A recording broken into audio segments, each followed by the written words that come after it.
Okay. There we go. I think that's making some noise now. How's my YouTube people? Can y'all hear me and see me? And where else am I at? I'm looking for pop out chat. There we go. Hello. Well, we already had a bunch of chat in there. Hey, Stephanie. Hey, Victoria. Hey, Jacqueline. She has a question. I'll get back to it in just a second.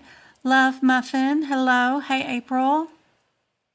Hey, Victoria. You two had some writing. I'll get back to that. Hey, Juan. Hey, Masha. Good to see you. Hey, Ashley. Welcome to the Coding Club on YouTube. I'm so happy.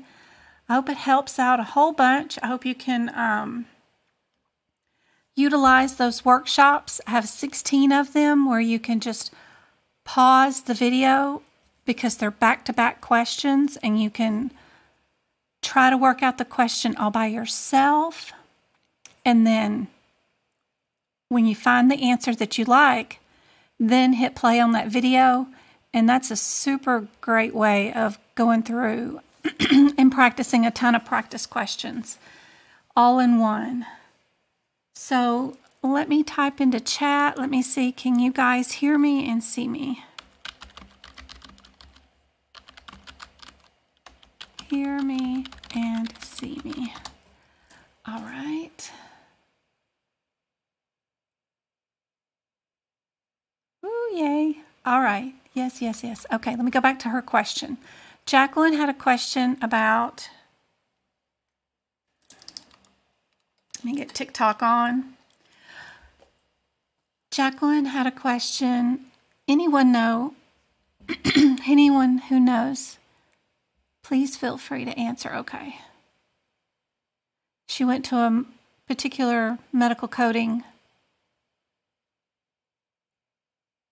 thing, and they never told it was through AMA. They didn't give us a choice. I really would have rather done AAPC. Can I just sign up for a CPC exam through AAPC? Absolutely, you sure can, Jacqueline. That's the good thing about AAPC. You can purchase 2 attempts at any one of their certification exams.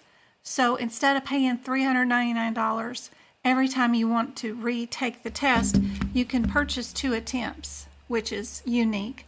Plus, you don't need any course at all. So get your books prepped is my first advice. Find you a CPT book or a HCPCS and an ICD-10 for current year.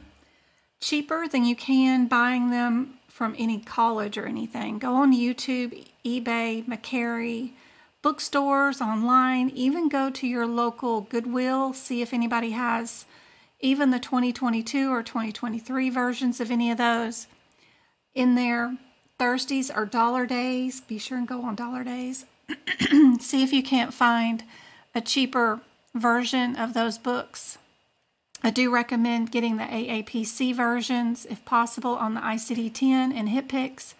Their HCPCS is over like 800 pages long, which is a lot bigger than some of the other ones because they have the coding guidelines and other things in there that are important. So I don't care if those are 2022 year, but that CPT, if you're going to buy one today, go on and get the 2023.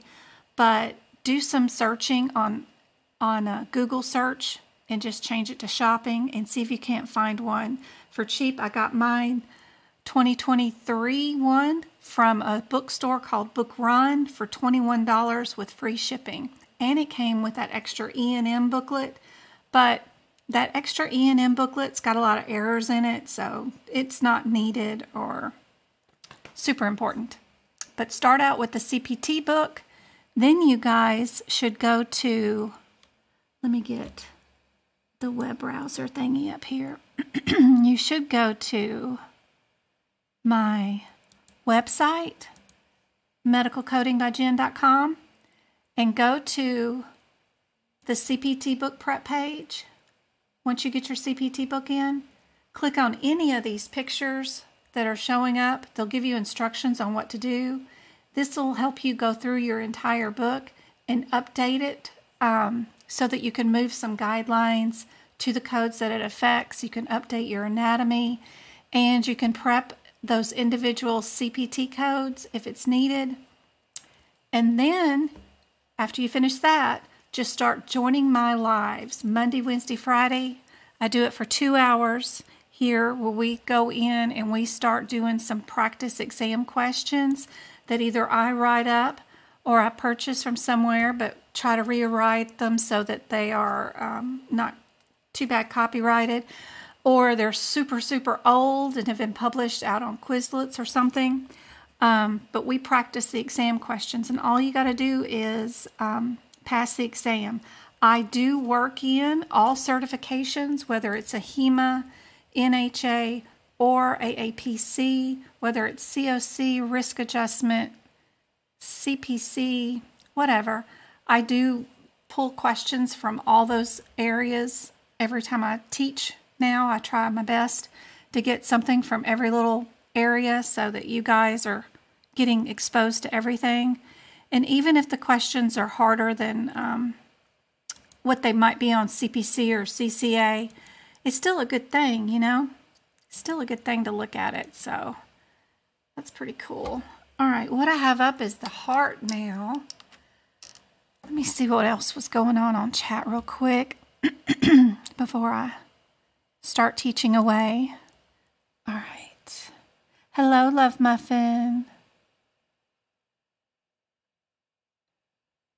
All right.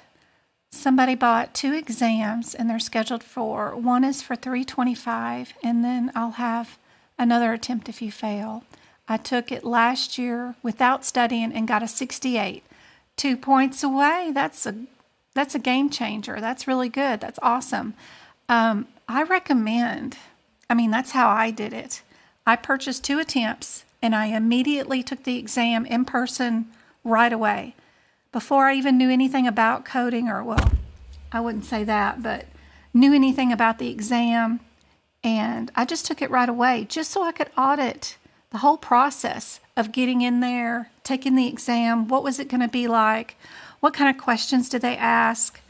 How can I best study for the exam if I don't know what I'm fixing to face? So that's what I did, is I booked it right away and went in there, didn't care whether I passed or failed, but I had the books and I had prior yearbooks, but I had some old books and went in there just to audit it and see what was going to happen. Then I was able to come up with a study plan based off doing it before. So don't feel bad about not passing your first attempt.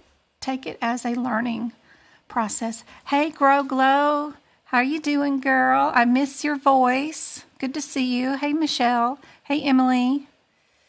Thanks for helping out. Hey, Victoria. Hey, Amanda. Hey, Maggie. Yes. All right. I mentioned your name on TikTok. I hope it's all right. I just noticed that people are mentioning me and making their own TikToks, which is wonderful. I just figured out how to find that on TikTok. I didn't even know I could do that. I missed some people answering their questions because they were actually just mentioning me, tagging me in their video, and hoping I could answer their question. I didn't know that people were doing that, but I figured it out. So yeah, absolutely. That's cool. It's awesome. Happy to help. Some study groups or some Facebook groups will not like me mentioned. They are proprietary. So if you're in some other teacher's group who is promoting her material or his material, they might get offended if you mention me, but that's okay. I'm happy to help all teachers. You are more than welcome to promote anybody you've used. It's wonderful. On any of my social medias, and of course you can mention my name too. Do I have to pay for it? Let's see. Wonder what she's asking. Okay. What are the goals I can do, get prepared for CPC in June? Miss Moore, you just need to do exactly what I just said. You need to get you hold of a 2023 CPT book. Go to my website. Go to this page that's completely free for you. Completely free. Click on each page. It'll tell you what to do. Go through the entire CPT book and do that. Also go through the anatomy pictures in your CPT book and do that. As we start working in practice exam questions with ICD-10, you can do stuff like this. But all this is free for you. You need to also go to my social media tab and also join my Discord group, which is this button right here. Super handy dandy. It's full of rooms and certifications, just like with, I have CCO, I have CPC, I have CCS, CRC, tons of rooms in here where y'all can go in and ask questions totally free. I see people charging lots of money for just having a Discord, which is crazy.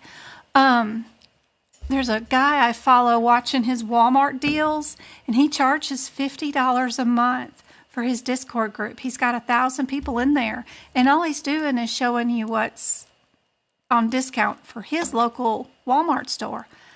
But that's $50 a month times 1,000 people. That's a lot of money monthly. My goodness. Anyway, Discord is totally free. My website is totally free. I teach totally free. 6 hours a week, so I try to keep it. Y'all have been pennied and dimed enough as it is. Totally a bunch. Here's the hours of when I do go free teaching too here. If I do extra classes or workshops or anything, I try to keep them super reasonable. Tutoring is right there. Tutoring is really expensive. I am booked out for about 6 months, but it allots for not only the hour and a half that I work with you, but also the hour that I need to prep material for you and all the follow-up stuff. So, and we usually go for 2 or 3 hours till we both get tired anyway. So it's pretty expensive. But the other stuff, the workshops are $12. Those are 3 hours. They're back-to-back questions. Probably do about 75 questions is what I try for on those workshops. And then I have a Fridays class, which is $5 for more advanced coders who have already not passed their certification exam. If they want to join me for more advanced questions and go over more guideline information or compliance, regulatory stuff that they need to know for the exam, we do those on Fridays. I do not have one this Friday because the kids are out of school, but I do have one the next Friday. And those are $5, but the replay is guaranteed for you, so you can, even if you miss it or can't join, if you pre-purchase, you do get those. But I try to keep everything, if I do charge anything, free. But that's what you need to do, Miss Moore. My YouTube channel is super handy dandy. It comes with a ton of playlists for free. So I have 15 live lessons that are completely free, and I also have 198 old TikTok lives that I've done. They're all 2 hours long, free. You can go back and watch those all you want. I have 8 advanced duck videos right now. With the paid membership on YouTube, you can watch those. Also 14 of the CPT Book Prep, where you get to watch me code by code write what I write in my CPT book. Like this kind of stuff in case you need it for your notes. That's for the paid membership on YouTube. I also have one for the ICD-10 guidelines. I have 16 workshops that are for the paid. And then I have 76 videos way over there on the very end that are pretty much free for everybody. There might be a couple in there that are just for the memberships, but most of those are free. If you wanted to join, all you do is go to my YouTube medical code right there. Click that little joiny thing and it'll show you right there. It's $5 a month if you want to watch all the workshops and the CPT Book Prep and the advanced duck classes. But the rest of all that, I mean, there's probably 250 videos at least that are all free for everybody. And my best advice is just to pick one, hit play. As soon as I show a question, you pause the screen, try to find and work out the answer all by yourself, and come up with your own answer, and then hit play, see what my answer is, and whatever you got wrong or right, make notes in your book. Go back later, find out why the wrong answers are wrong and why the right answer is right. Make notes about all of that near the codes. That'll super help you out during your exam. And that's my best advice right there for all that. Miss Moore, let's see. What else did we have asked? And, oh, thanks, Misha, for joining the membership on YouTube. We probably, whenever Twinkle, my assistant, gets in here, she may have some money left over from Monday's live, where she will give away some free YouTube memberships once she gets home from work. And don't forget, YouTube picks who the winner is. We don't. We just send the money out there, and YouTube will pick a winner for the YouTube memberships where you can get a month for free. And they usually pick people who comment the most or make the most comments on the stream, it seems to be, or the person who made the last comment before they posted the money. So it seems, so yeah, don't forget to comment a bunch. I wish we could do that on TikTok. I saw somebody doing that on TikTok where they were giving away subscriptions, but I need to have access to YouTube Studio, and I don't have that, or my streamer key. And I've begged and begged TikTok for my streamer key or to get access to YouTube.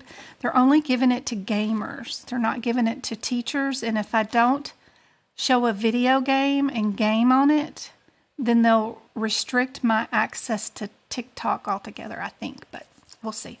I'm hoping. I've been asking and submitting requests to let teachers have the studio, because then we could do multiple views on the stream and make the TikTok views just as nice as the YouTube views are. All right, what's been going on my TikTok? I caught up with the YouTube chat. Now let me check up with this one. Hey, Go-Kart. Hey, Sass. Thank you guys so much for contributing. I've already got 4,000 likes on TikTok and 2 shares on the live. Don't forget on YouTube to do the thumbs up too. Yeah, let me move that out of the way so you guys can see the question on TikTok while I'm reading this. Thank you, Sass. Thank you, Emily, for helping out with the pizzas. Hey, Mel. Good to see you. I'm glad to see you back. I know everybody's been super busy. Hey, Island. Nurse, good to see you. I still want that island. Oh. Miss Block. This is a medical coding certification exam class is what this is. Is it worth buying the CPC exam preparatory from MOM Trex? I thought that.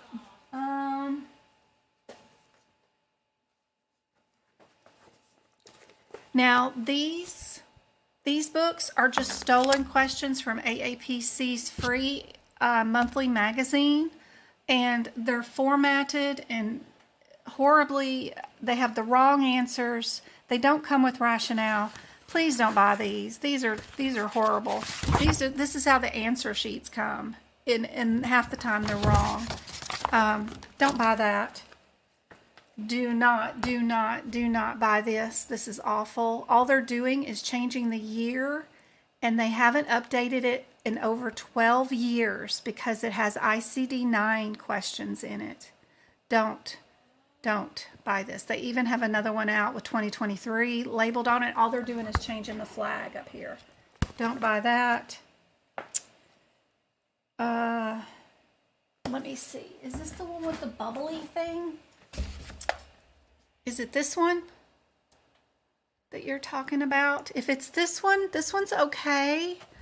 I just wish it had more questions, because by the time you get through all the telling you what's in the exam, giving you advice on the exam, and they have a lot of strategies in the back, like the last 50 pages are strategies plus a bunch of answer sheets.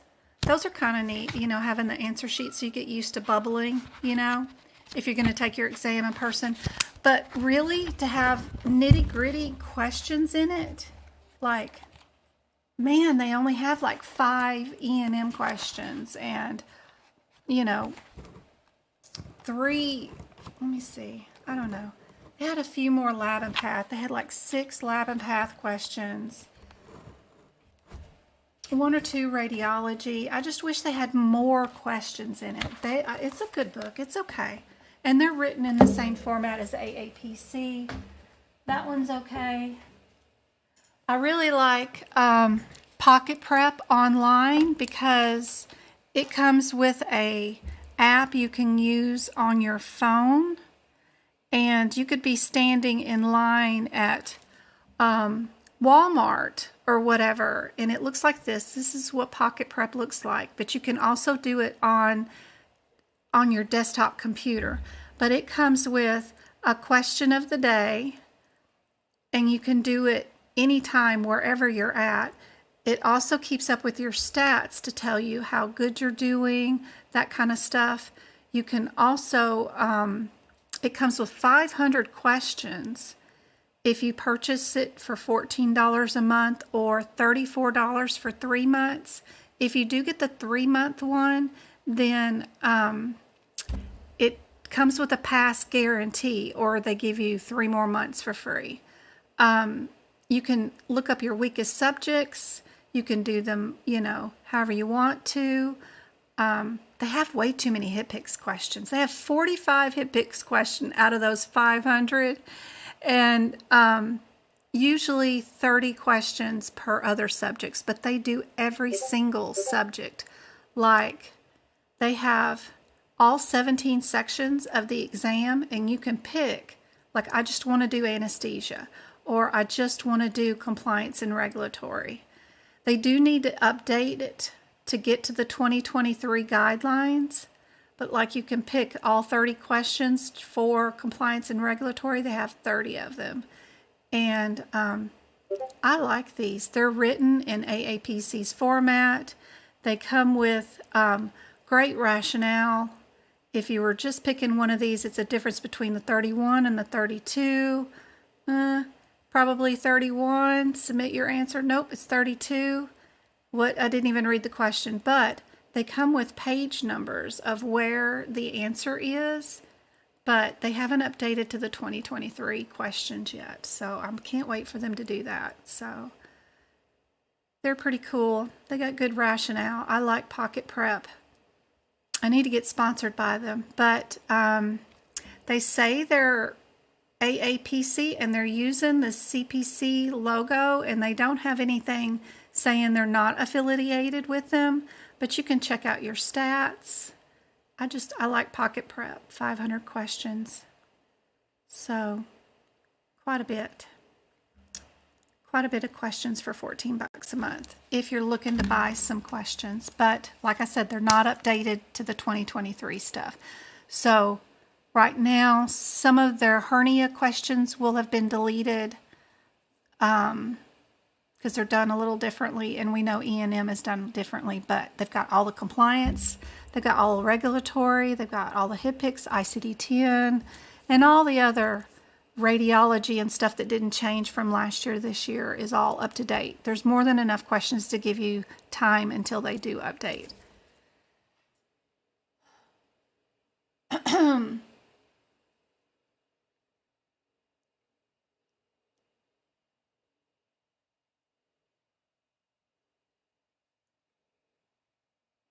Thanks, guys, for answering the TikTok videos. I'm just reading comments real quick. How can I find the correct code? The correct ICD-10 code for a 1-year-old what?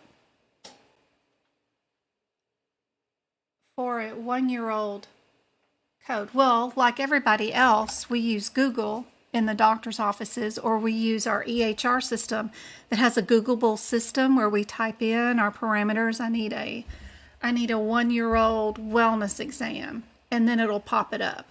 Now, how you find it, you don't need to code like they're teaching you on those courses where you index everything and go find it like that. Even on the exam, you're going to be given the codes. You're just going to go to your book, like this one right here. And I'll show you real quick. Copy that. We're going to go to my book, and I am in the diagnosis code book. And let me switch my, that to this. And if we were going to go find these diagnosis codes, we just go to each code in the book and go look it up real quick and see what the differences are. I don't know how long my internet is going to be slow. I don't know how many people are on my internet right now. Come on, you can do it. There you go. There you go.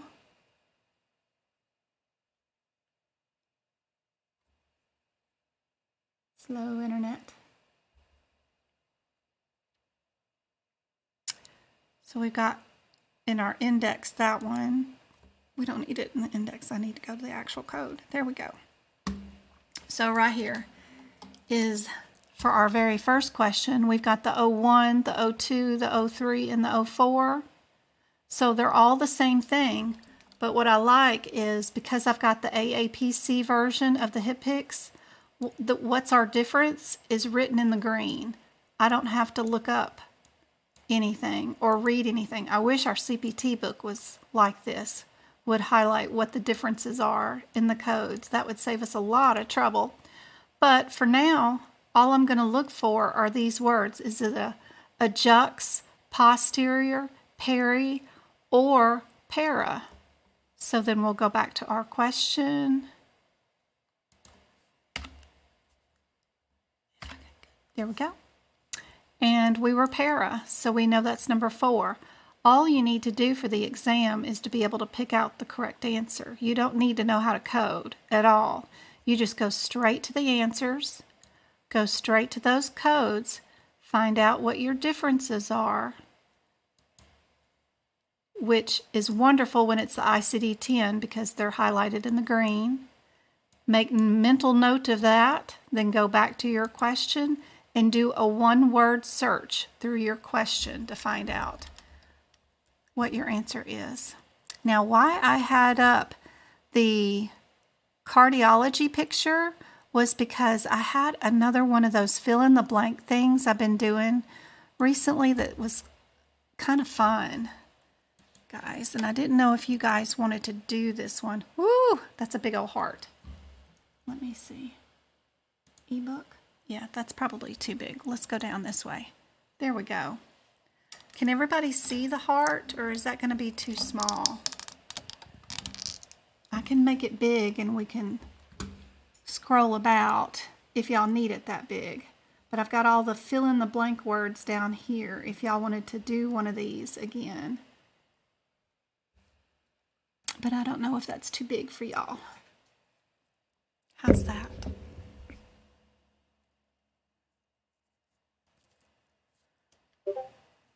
WEJIC, she failed her exam on Saturday. Be sure and contact AAPC. Get a breakdown of how you did in each area. They'll send you a report card with 17 scores in each area. That'll give you some insight on where you need to study. Should I buy exam bundle or the facility bundle for the 2023 code books? Oh no, don't buy any bundles from them. Go find them cheaper on the internet. But try to get the AAPC version of the ICD-10 book and the HCPCS book, but get them cheaper from eBay or something. And then get your CPT book from anywhere, because I know, isn't it insane? It is insane to say that. You'll learn how to code when you get a job, which is where you need to learn, because all the contracts are going to be different at every single office you work for. They're like, my office doesn't code any labs or pathology. We don't code it out at all. We capture the codes just to send to the health plans to let them know, but we don't bill out anything for that. It's all capitated. So there's a ton of rules in once you get in there that has got nothing to do with how you code or have been taught how to code. And absolutely no one uses the books anymore. No one does. So any course that's teaching you how to use these books is all antiquated. We all use EHRs. We all use this Google-like system to look up diagnosis codes. We don't use any of this anymore. So a course is irrelevant right now, and so is, until somebody comes up with an electronic EHR version of a course, it's not going to be very helpful to you.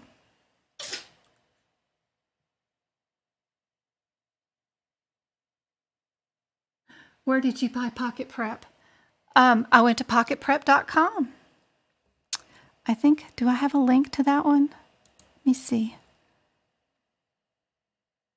I didn't get a link to that one.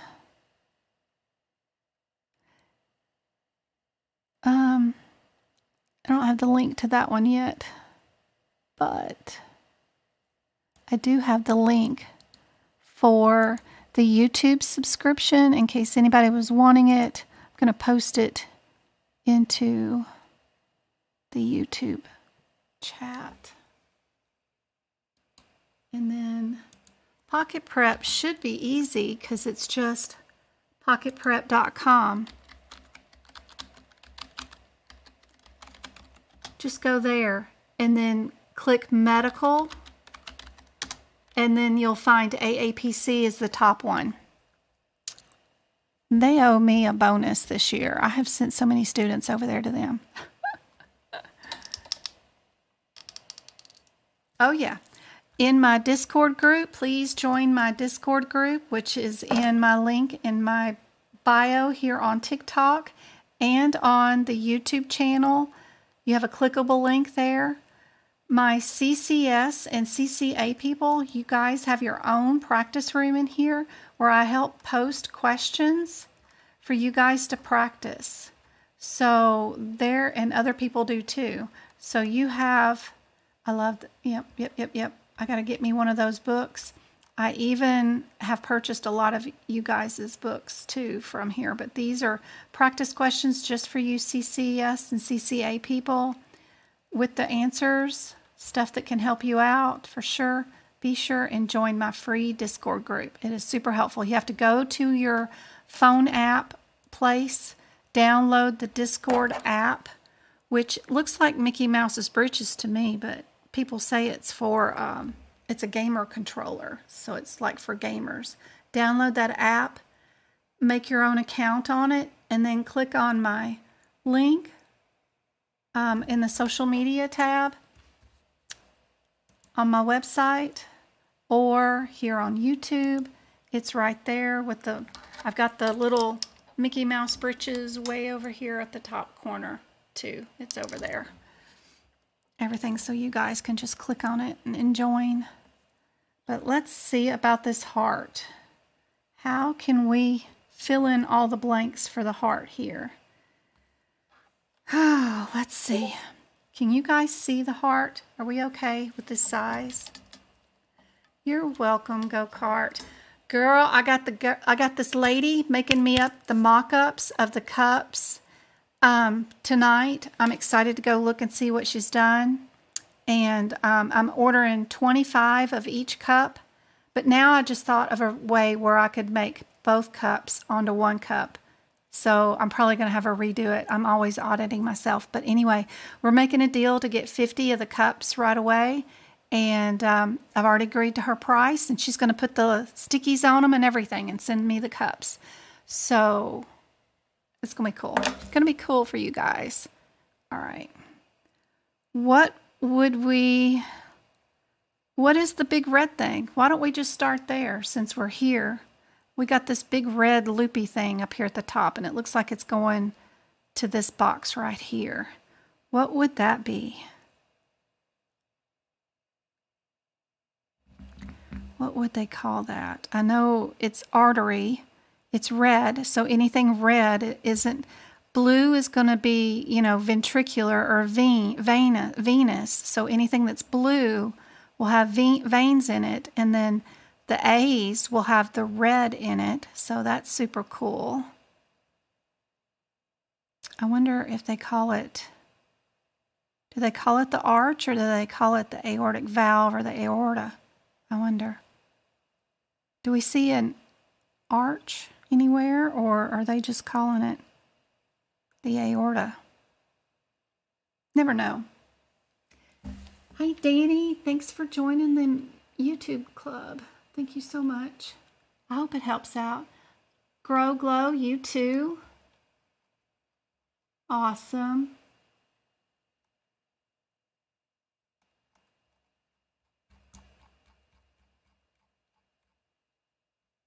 All right. You think it's just the aorta? I wonder. I don't see the arch yet. Do you guys see the arch? Do y'all see it? Aortic arch? Is it here? In my list of little thingies. I don't know if you guys can see all of the options, but let's just try aorta for now. All right, what's the big blue thing coming up? It looks like a tree trunk right there. The very top one. What's our blue one?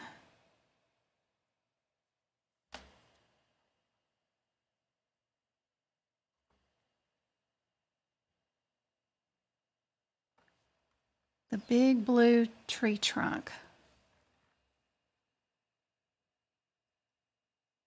My study guide is from 2019 too.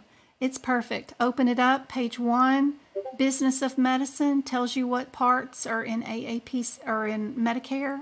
Part A, Part B, Part C. Perfect. Those are notes you need to know. Right pulmonary artery or superior vena cava?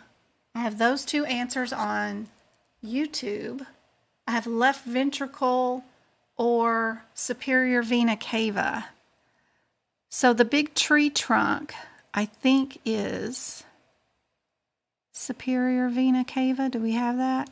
Yeah, I think. The little blue thing coming off the end right there.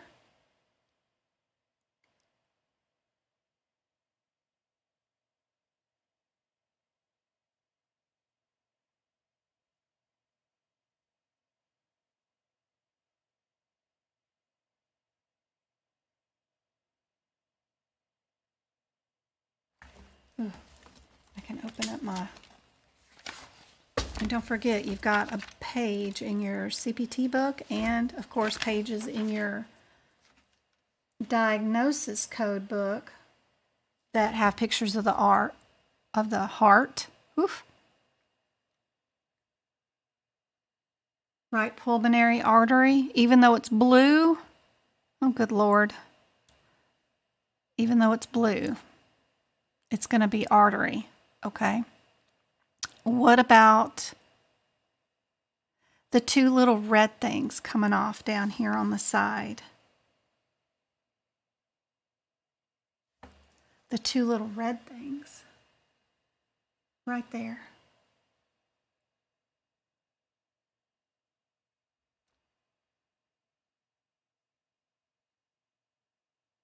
And it looks like they split apart almost, but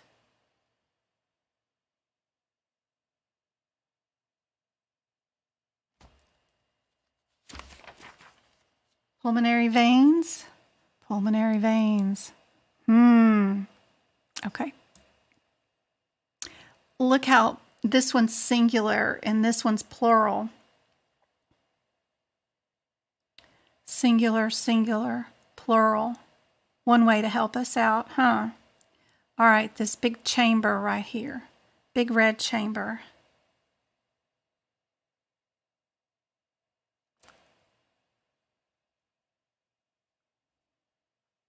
We're on the right, right? We're still on the right side, so it's got to be right something.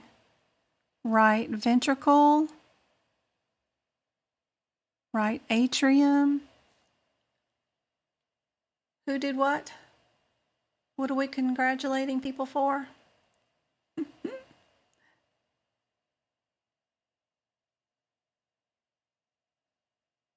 Dariana's, I've been just talking to her recently. Miss Jen, I was just talking to you on Monday, right? I was trying to pronounce your name. Last couple of lives. I would like to thank you. You passed your exam with an 81. Awesome. Fantastic. That's like the 5th person who let me know they passed this week, today. That's awesome. Congratulations. Oh yeah, we can cheer. Congratulations, congratulations. That's awesome. You've been really active in here. My next workshop is going to be the 19th. We're going to be doing cardiology, spinal surgery, and E&M for 2023. It's $12. It'll be back-to-back questions. I won't be answering questions or visiting the whole time. Yay, she passed her exam. That's awesome. Angel, hop on. I will help you out. Pass your exam. All right. We did right atrium, right? Is that right atrium? Got to stay focused so we can get back to our questions.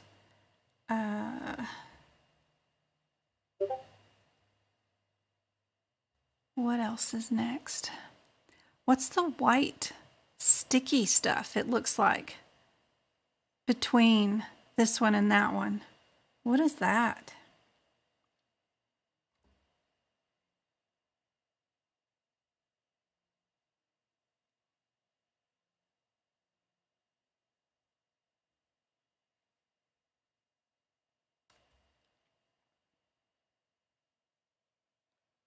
Let's see.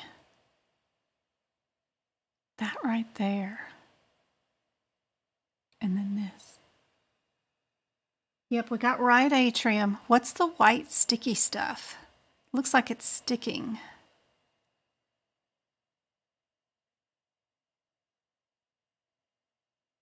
I wonder if that's the tricuspid valve. I wonder if that's their design on the tricuspid valve. What does...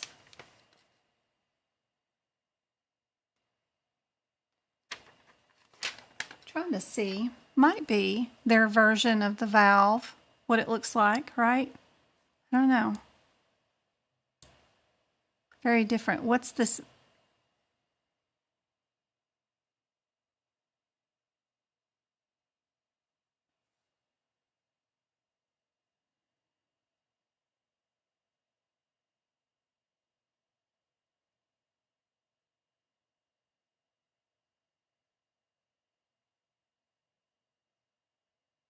Is this going to be our right ventricle? Is what this one's pointing at? Maybe? Ooh, this heart's written. A little weird. Ventricle valve, tricuspid, you think? Okay.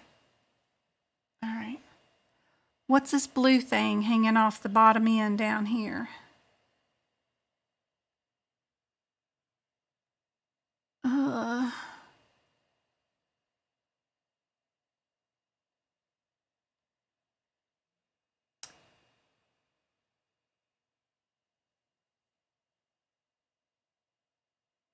Inferior vena cava.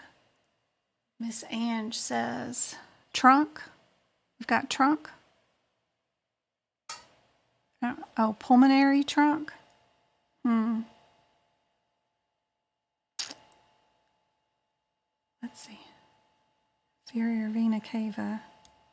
I think it's inferior vena cava. Let's try that one. All right, what's this separation in the middle here? This thick separation thingy.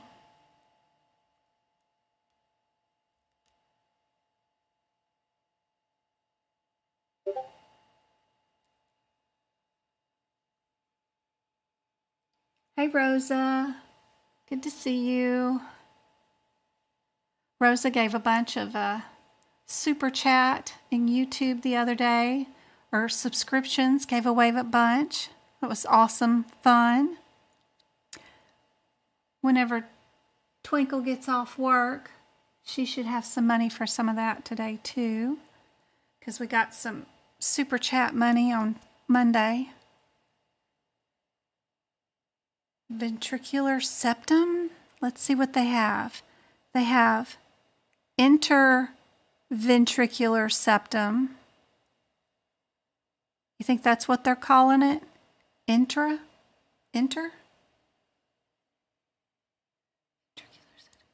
Interventricular septum? They call it a little different. It's the only septum we've got. All right.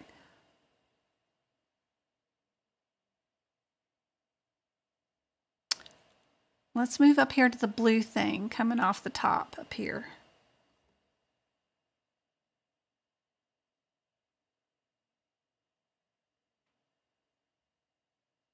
What's the blue thing up at the top? Big blue thing. Anterior intraventricular artery. I've got aortic valve, left pulmonary artery, left ventricle, left pulmonary veins, left atrium, pulmonary trunk, aortic valve. Oh, I bet that valve is that white sticky thing. We'll put the valve right there. Well, we've still got the mitral cuspid valve.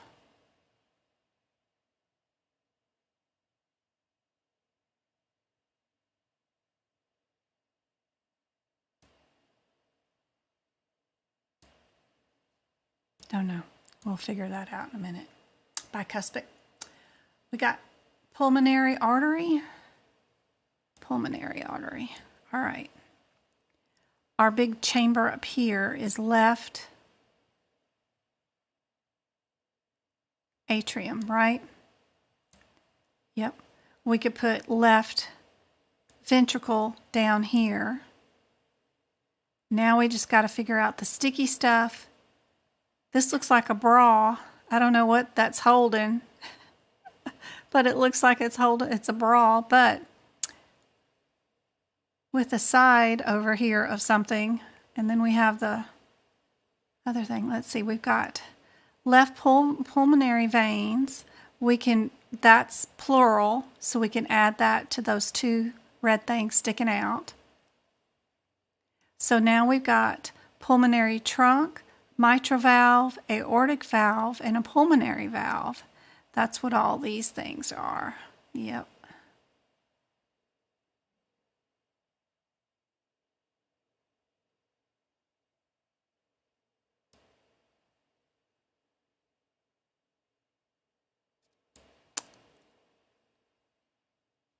I wonder what this blue thing is coming off over here.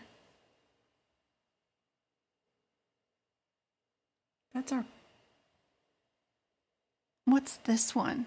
This big long, what are they pointing to right here inside of our pulmonary artery?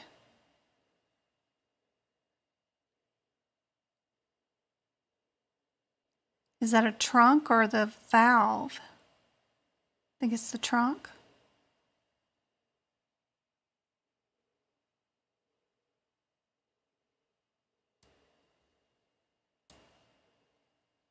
All right.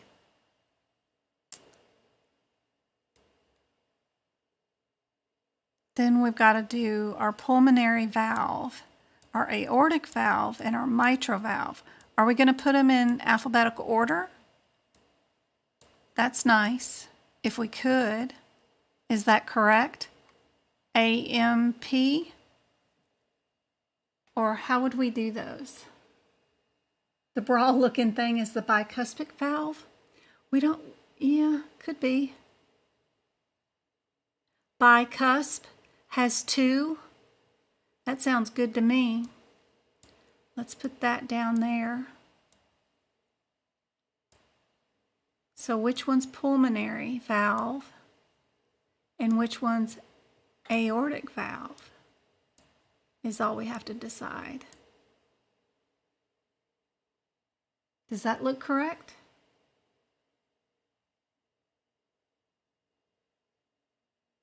Bicuspid is the second one down. Okay, good.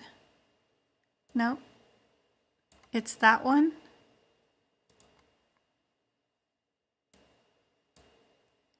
Not the bra.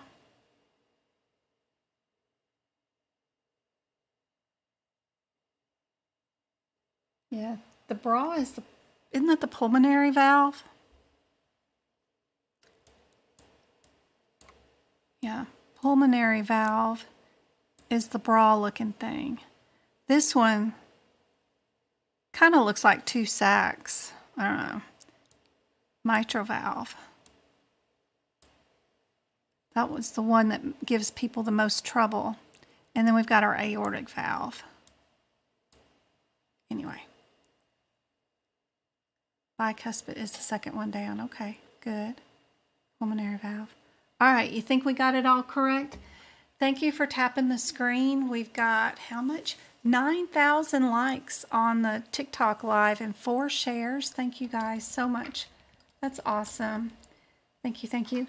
And I don't know how many likes we got on YouTube, but usually we've been hitting about 85, so that's been fun to see at the end.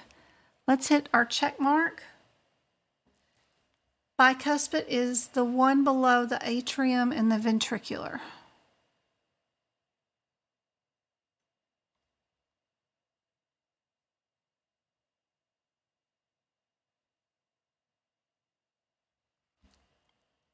Switch the aortic and the mitral valve.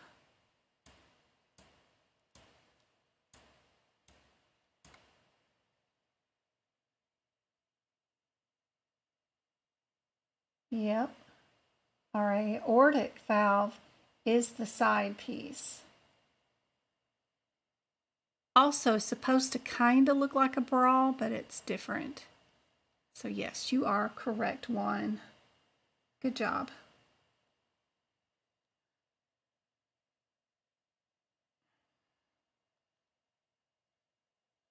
Yep. Sac is aortic. The bra is pulmonary. And the bicuspid mitral valve is that one. That's the one that gives everybody the trouble. All right. Let's hit the check mark. Huh? Got it all correct. Yay. That's awesome. Those are fun. The other thing that it had tonight was fill in the blank on a cardiac op note, maybe, I think. Let me see if there was one of those. I think there was one of those here. I could be wrong. Lots of cool stuff. Different EKGs. You don't need to know that. Yep. They had a fill in the blank here for an op note. So this is kind of cool. Instead of coding an op note, we're filling in the blank. If y'all felt like it. And then we'll go to questions. We've got somebody's dizzy, lightheaded, fainting, inability to exercise without experiencing shortness of breath, do we think? Because they do have of breath right there. So yeah, shortness. Good. All right. She claims that she has otherwise healthy, however, there is a history of blank disease. What kind of disease would she have? Hypertension, intravenous, cardiovascular, hypercholesterolemia, bradycardia, probably cardiovascular, right? Yeah. All right. Yay. Her father had developed DVT during a long flight, subsequently suffered from a pulmonary venous? No. Implant? No. Embolism. Embolism.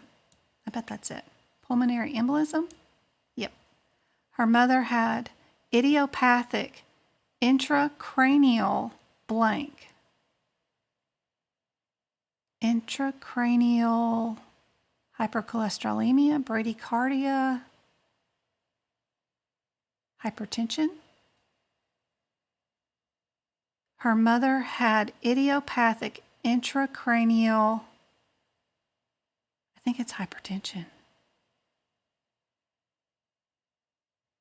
Embolism? Hypertension? Anybody agree with me?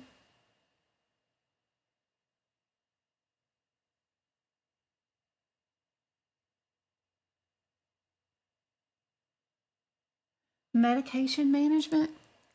What do you mean by medication management? Coding questions for medication management, like intravenous hydration and chemotherapy practice questions? Let's try hypertension. Yeah, hypertension was it. The patient has 3 siblings. 2 of them suffered from hypertension and blank. I bet that's where the hypercholesterolemia goes.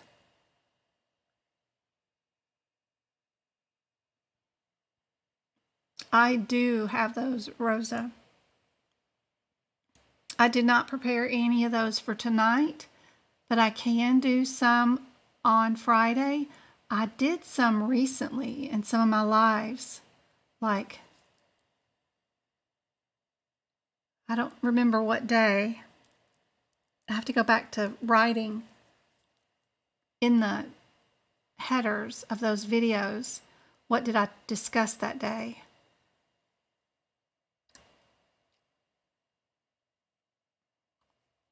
Laboratory results show normal what? ECG, BP, implant, intravenous white blood cells, CBC with diff, or venous. Her laboratory results show normal blank, hemoglobin, crit, and blank count. Show a normal CBC with diff? Yeah. And then the white blood count. Yep. That's how that's always written. Yay.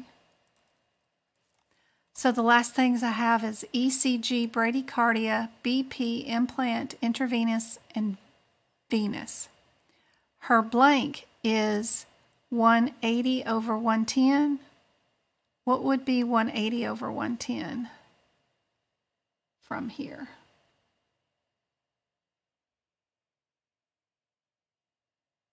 $180 over 110. Yeah, BP. I think that's true. BP. Oops. I got to get the whole thing into my old view. There we go. BP. Okay. Let's see. Her heart rate is in the high 50s, irregular rate and rhythm. Neck is supple without jugular. Intravenous, implant, bradycardia, ECG, intravenous, venous, distension or brutes. So jugular something to distension. Jugular venous? Okay. Let's try that. Good job, TikTok.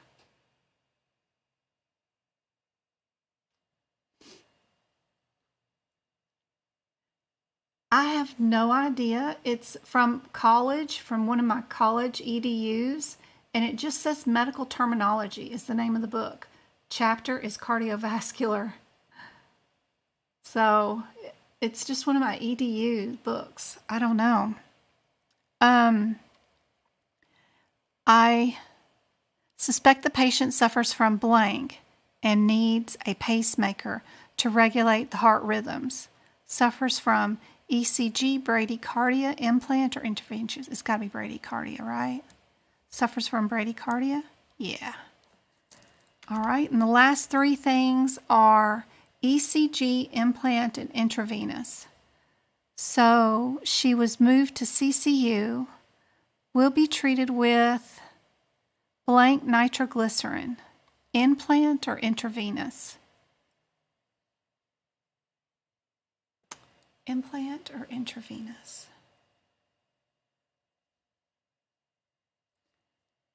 She will be treated with blank nitroglycerin. Intravenous? Okay. Yep. A blank, and they do put A in, so you know it's got to start with a vowel, but both of our leftovers both start with a vowel. But just in case you ever run into something like this, pay attention to the subtleties like this. If it's A, you know it's going to start with a consonant. If it's AN, it's going to start with a vowel. ECG or an implant. A blank has been ordered to confirm the bradycardia. That's going to be our ECG, right? No? An implant? No. I tried to go in there twice with ECG, but it didn't work. There we go. And we will schedule her for her pacemaker implant, and that's it. All done. So that's kind of fun. I think they just kind of gathered a lot of this information by putting together a bunch of reference material, because they're referencing tons of books in some of this stuff. Not sure. There's a ton of cardio definitions. Love it. Just tons. They even start out the thing with some questions. The ability of the blood vessels to dilate and constrict as needed is called syncope compliance, or LDL. You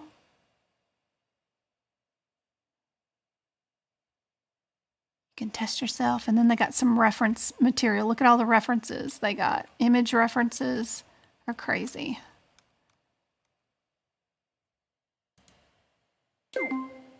Compliance.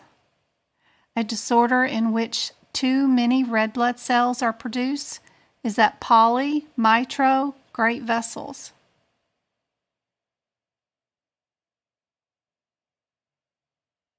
Poly. Twink. So it's kind of cool.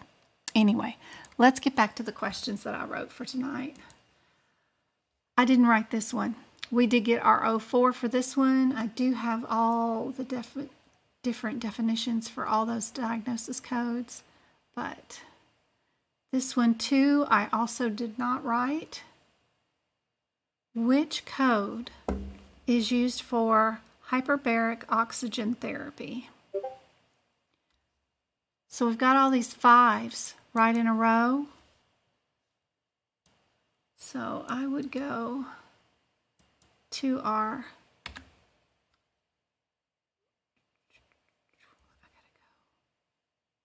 my Vitasource, and I gotta swap books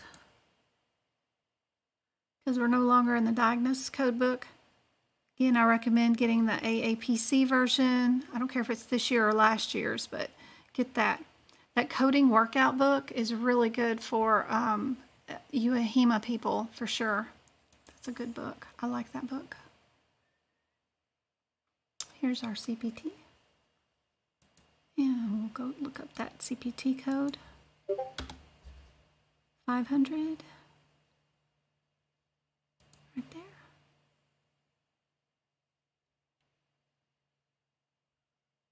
Home visit for prenatal monitoring. And these are all home visits. Huh. Well, they ain't got nothing to do with that. These 500s are all about home visits. We're doing hyperbaric oxygen therapy, so our answer must be our outlier. It's got to be A. So if you exclude a bunch, there's no need during the middle of the exam to stop and go look up the one you think it is, because you already spent the work looking at all of these, and these are all home therapies. It's got nothing to do with hyperbaric chambers, although some people are starting to buy those and put them in their own homes. But for this question, we've excluded those as the answer. So if I was taking the exam, I would not stop to go look up the 99183. I would just pick it and move on to my next question, because that's just going to slow you down. So there's the answers for all of them, but of course the answer is our outlier.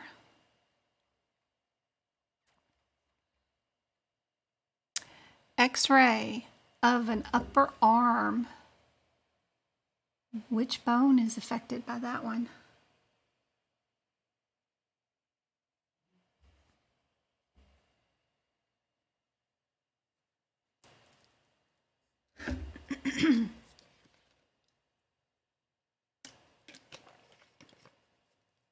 What does YouTube have to say?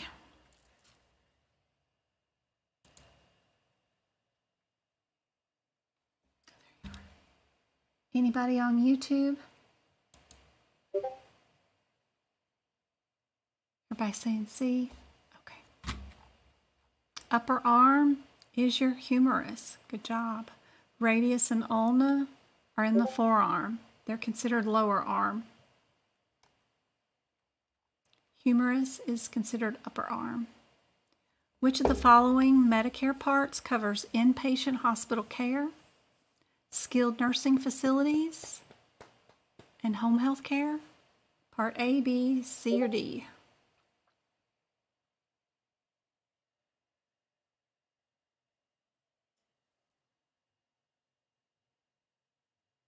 I got some E&M questions coming up, so hang out for those.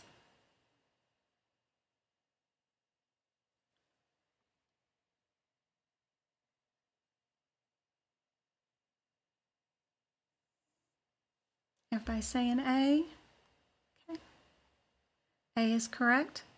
Here's a list of what Part A pays for, what Part B pays for, what Part C does, and what Part D is. Be sure you have a list written out in one of your books. I recommend the CPT book in the front before you code the E&M section. Some of those white pages where you've got some space available where they're advertising stuff.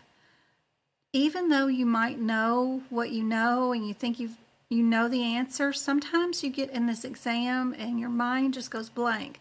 So it helps go on and write the stuff that you already know by heart in there. That way, just in case you're having a brain freeze, you can go reference and find the answers if you need to. Super helpful. What are masses of lymphoid tissue that filter foreign organisms entering the body through the mouth, nose, and assist the formation of white cells?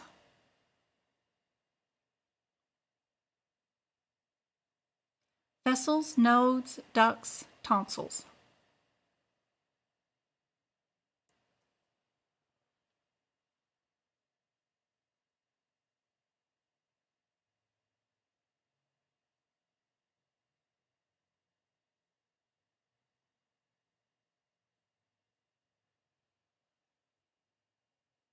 Did I stomp everybody on this one?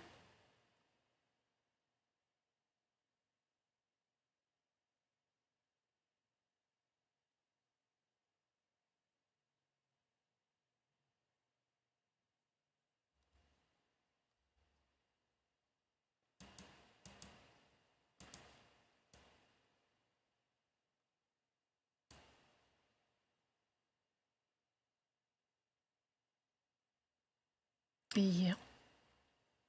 Tonsils. No one picked C. No one did. So they're a filtration system in your body. I don't have my tonsils or adenoids, but I think that helped contribute to anaphylactic that I get from time to time, because I don't have anything that filters. So when my body thinks it's being attacked, it just goes into anaphylactic, throwing everything at it. But yes, it is tonsils. So be sure and get that definition down lymphoid tissue that filters foreign organisms through your mouth and nose. First line of defense. Yep. I love it when I get y'all to missing them. It's my job to find questions y'all aren't just finding the answers and know the answers to. So when y'all get it wrong, I've done my job. That's good.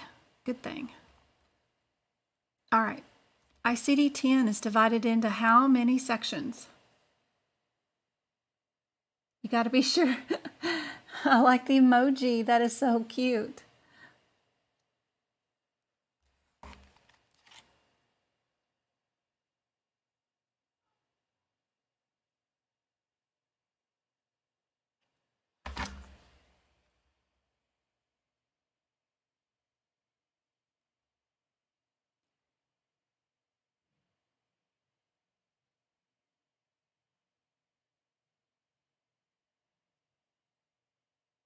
The ICD-10 is divided into how many?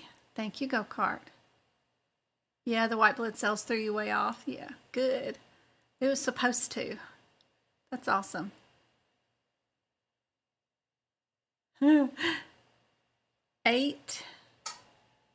different sections, Emily says.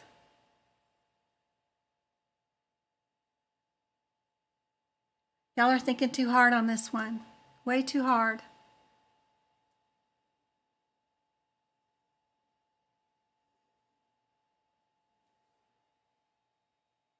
Somebody said 4. Somebody said 6.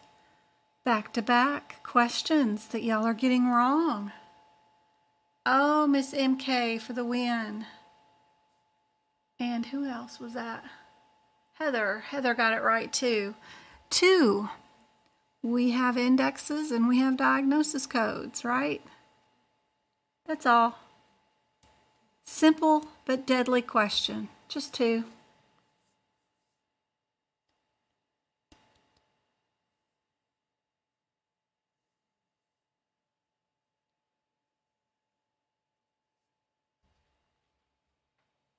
Anesthesia. Which one is for our amniocentesis? They look like they're all in a row. So we can go, oops, I'm on the wrong thing here. I gotta go here. We can grab our first one.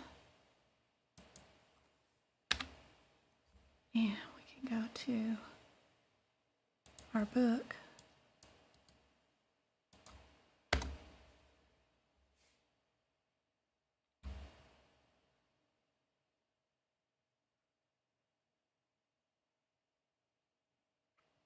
Ooh, my internet's slow tonight. Here we go.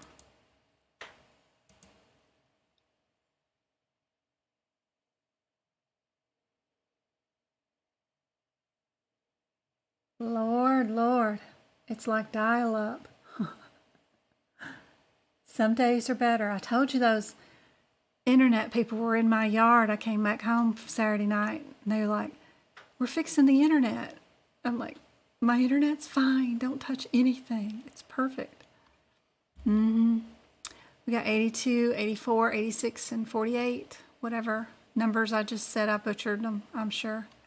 But, yeah, super easy. Yep. Super easy when it's the codes, right? There we go. Yep, 82.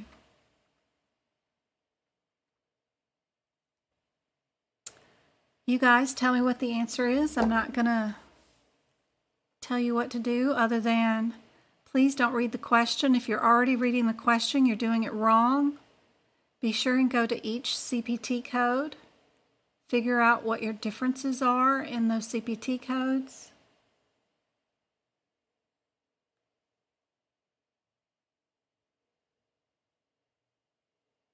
Get those differences down either in your head or on a scrap piece of paper. However you're going to do it during your exam. If you're going to take your exam online, you won't be able to use scrap pieces of paper, so I recommend doing 2 at a time. figuring out what two codes are, what the difference is, then skimming your question to see what the answer is, to see if those two fit. If they don't fit, then go to the other two, look those two up, and skim the answer to see if it fits. But in E&M, the first thing you have to do, number one that will be on my cups, my Starbucks cups, will be differences. Go look up those differences in all your codes.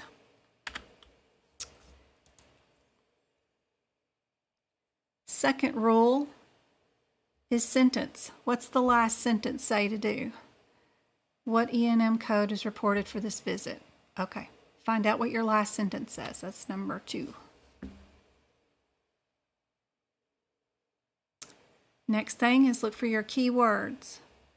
Our keyword differences for this one would be like last night, yesterday, whatever.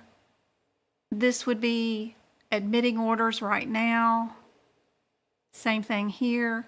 This would be, you'd see that the patient was discharged. If they were discharged and sent home,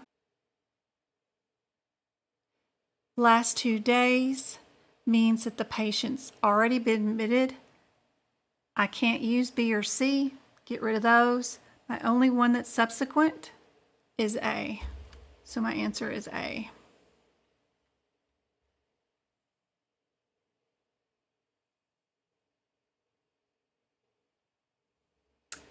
There's Twinkle. Who, what? Who are we congratulating? Laureen Shook. Oh, Twinkle just gave away a membership subscription. Yay! On YouTube. And Laureen just won a month's worth of my YouTubes. So yay. Hey Twinkle, how are you doing? Don't worry about it. I know this time change is killer with the job. Glad to see you around. She has 2 more YouTube monthly subscriptions to give away, so now she's in YouTube. If you're not there, be sure and start chatting away. And using that chat feature quite good, answer a lot of questions because she will, no telling when she will give out some more. We still have 30 more minutes left of the live. Thank you to everybody that has purchased the monthly subscription. I hope it helps. Really do hope it helps a whole bunch. And I appreciate Twinkle running in after a long day of work, for sure. Thank you on TikTok for the 11,000 likes. That's the most likes I've gotten in a long time. Thank you, Auntie Kimberly, for the roses. You are awesome. Miss Kimberly, I'm going to get I had looked on Monday, and it looked like I had $50 going to be coming over from TikTok's gifts and subscriptions. So that will hit on the 15th, and then I can send that money to Twinkle for giveaways too. I wish we could do some giveaways here on TikTok like we do on YouTube. But thank you so much, April, for the roses. You too. Thank you, guys. Really appreciate it. All right, our next question. If I can get my mouse to work. There we go. Not going to say much here, except for please go look at the differences in those codes. Practice going from page to page. Look up those codes. A lot of them are out of sequence. They're all mixed up. You've got to get in good practice of getting to the codes. Knowing what your differences are super fast. Get to the codes. Write down your differences. Read your last sentence. If you read the last sentence, it says what code is reported for an evaluation and management service for the following day. So whatever it says up here, it's not asking for whatever, it's asking for another day. So which one of these codes is for another day? That's a lot easier way of answering these questions. A lot of times they do a lot of talk and a lot of gibberish meant to confuse you or make you assume what you're fixing to code or pick an answer of. The last sentence is super important. Be sure and pay attention to that. Yep, because we've got a consult, we've got admit and discharge, and what they asked us to code was the following day. And that's the only code that would meet that qualification. And all you needed to do was to look at that last 2 words in the sentence. You didn't need to read none of that mess because that's all garbage.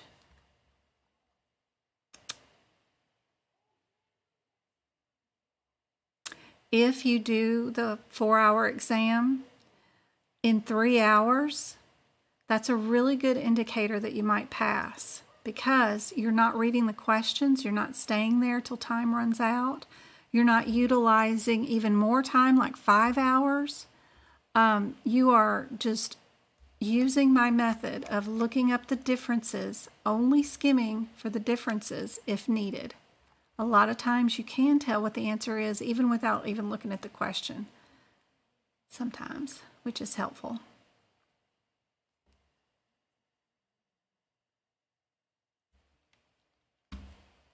We got 2 differences. We've got ED here and we've got admit here. Is our patient admitted, or were they just seen and let go in the ER? Thank you, Auntie, for the subscribing for the first time to TikTok. You are awesome. I hope it helps. You can message me on TikTok. Ask me to make you a TikTok video on a subject that you need help with, and I'll be glad to do that.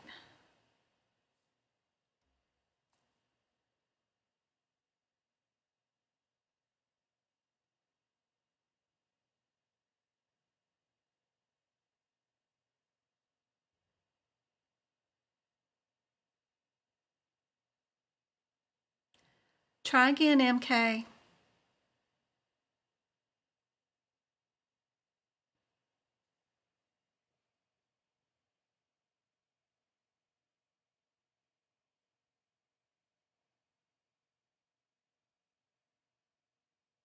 You're welcome, Heather.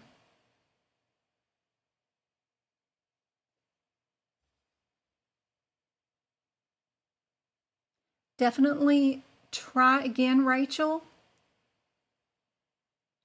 Looking for keywords. Was the patient admitted, or were they just seen in the ER?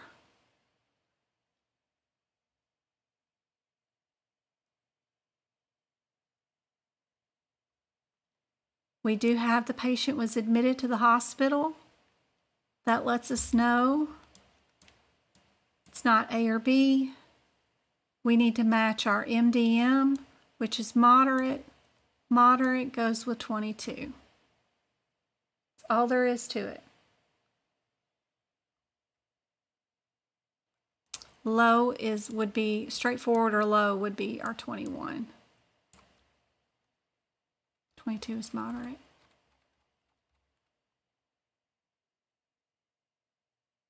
Okay, these questions I wrote. So get your thinking caps on, sit up straight, and actually read the questions, because I wrote them, so they're going to be challenging. Maybe not too bad. I was in a hurry, so maybe they won't be too bad. Which code requires 2 or more encounters on the same date, of which one of the encounters is an initial admit encounter?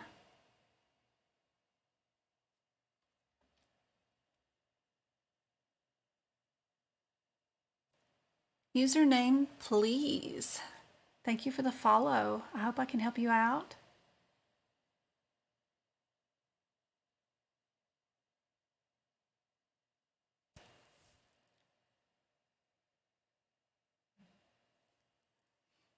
One question was this: on your exam Saturday? Seriously, I wrote this question myself today.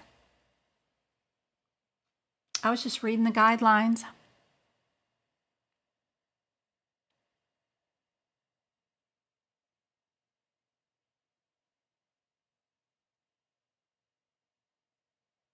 Everybody on YouTube has it wrong.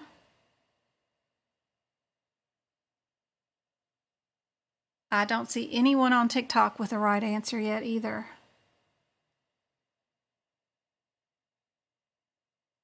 Read the question again. Which code requires 2 or more encounters on the same date, of which one of the encounters is an admit encounter? Think about that. Did y'all go look up the differences? This is an admit.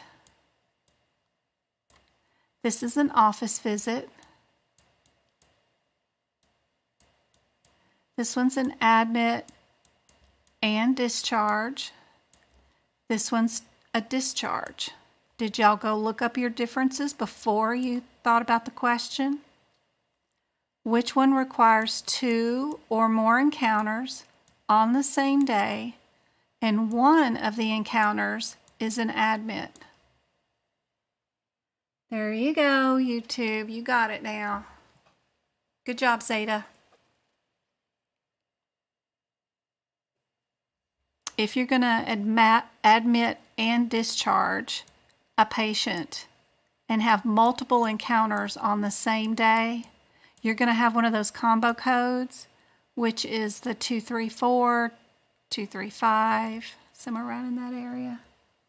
Yep, it's your admit and discharge. Yep.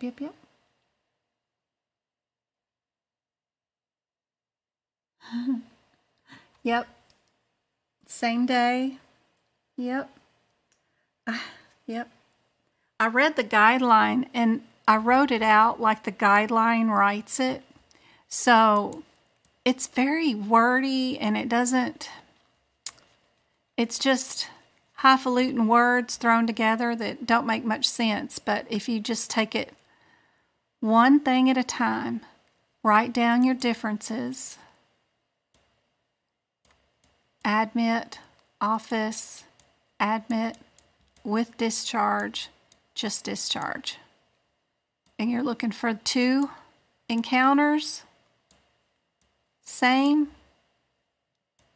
That is 2 encounters. It's just a different way of thinking about it. You don't think about that being 2 encounters, but it is. It's 2 encounters. Admit and discharge. Yep. It's also, if you're in the 2023 book, it's on page 17, the first column. You know, each CPT book page is divided into 2 columns, 1 and 2. So that guideline is on the first column somewhere, if you're in the 2023 CPT book. It's on page 17. All right, I wrote this next one too.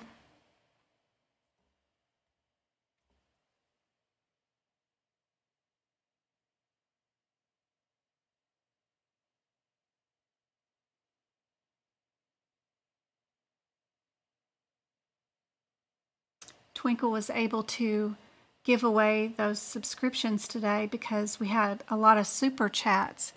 People were able to hit the $sign or something in chat, and then you slide a bar over, and they donated money for the free memberships Monday during the live. It was really neat to see.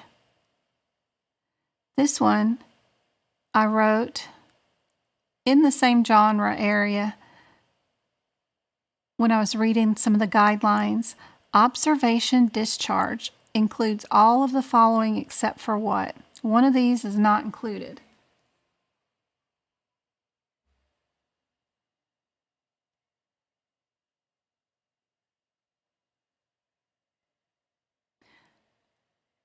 Observation discharge includes prescriptions, referrals, instructions to caregivers, utilize code report.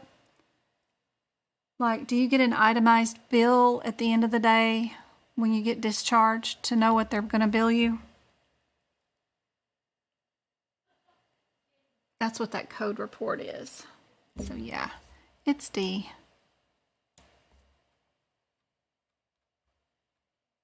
That's also on page 17. It's on the second column though.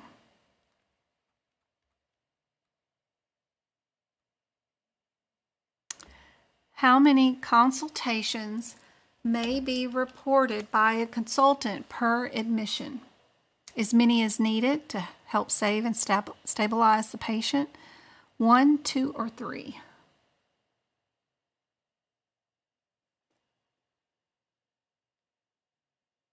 Another one I wrote today.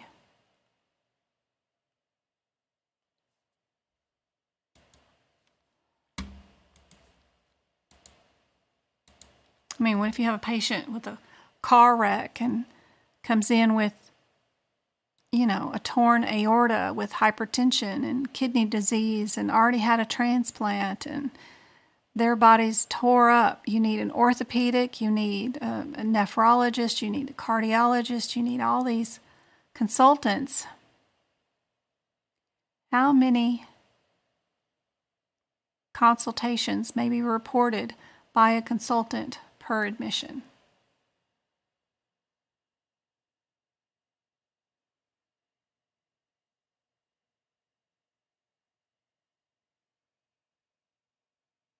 Harshal and Deep got it right on YouTube. It is just 1. So your keywords is per admission, so that's just one encounter, right? Admit. They might come back and do subsequent visits, but per admission. So, and reported by a consultant. So we might have a heart consultant, we might have the renal consultant, we might have, PT, physical therapy, whatever, but they can't bill for 2 visits for coming to see them in the same day they got admitted. A lot of doctors come by and see you in the morning and then they come by and see you at night. But you can only bill for 1 of those visits, is what they're trying to say in this highfalutin fancy way, is you only bill for once per day per consult. I forgot to put down, I guess, what page number that was on, but it's around that same area.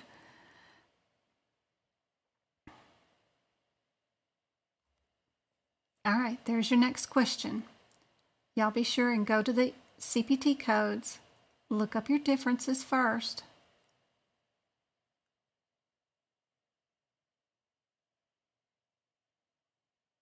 And I wrote this question. Good luck.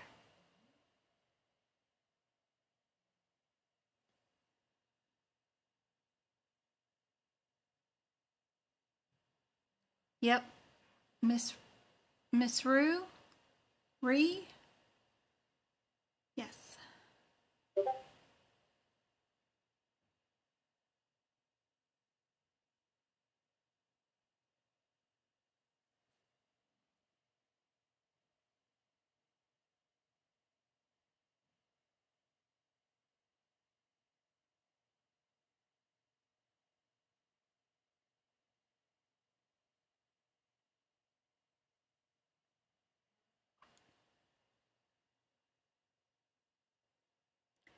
A patient calls their PCP, reports symptoms that need to be addressed by the PCP. The PCP happens to be covering the ED for the day and asks the patient to come to the ED to be evaluated.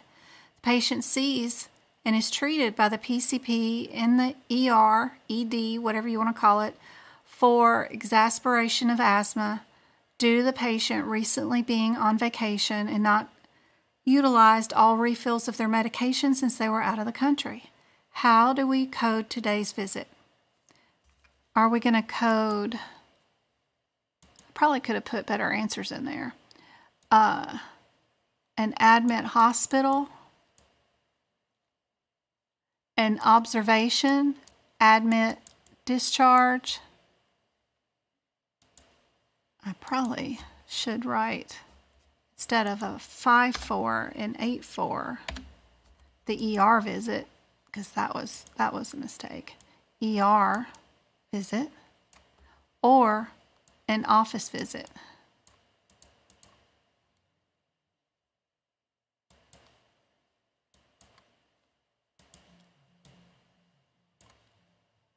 There we go. That's probably better.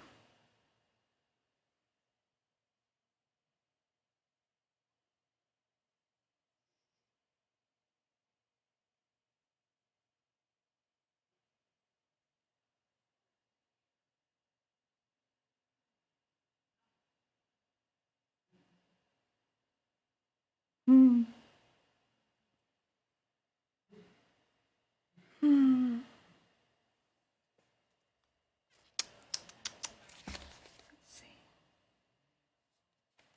Where did I find that at? Pretty sure I put the page number down. It's going to be a regular office visit. Page 20. In the first column,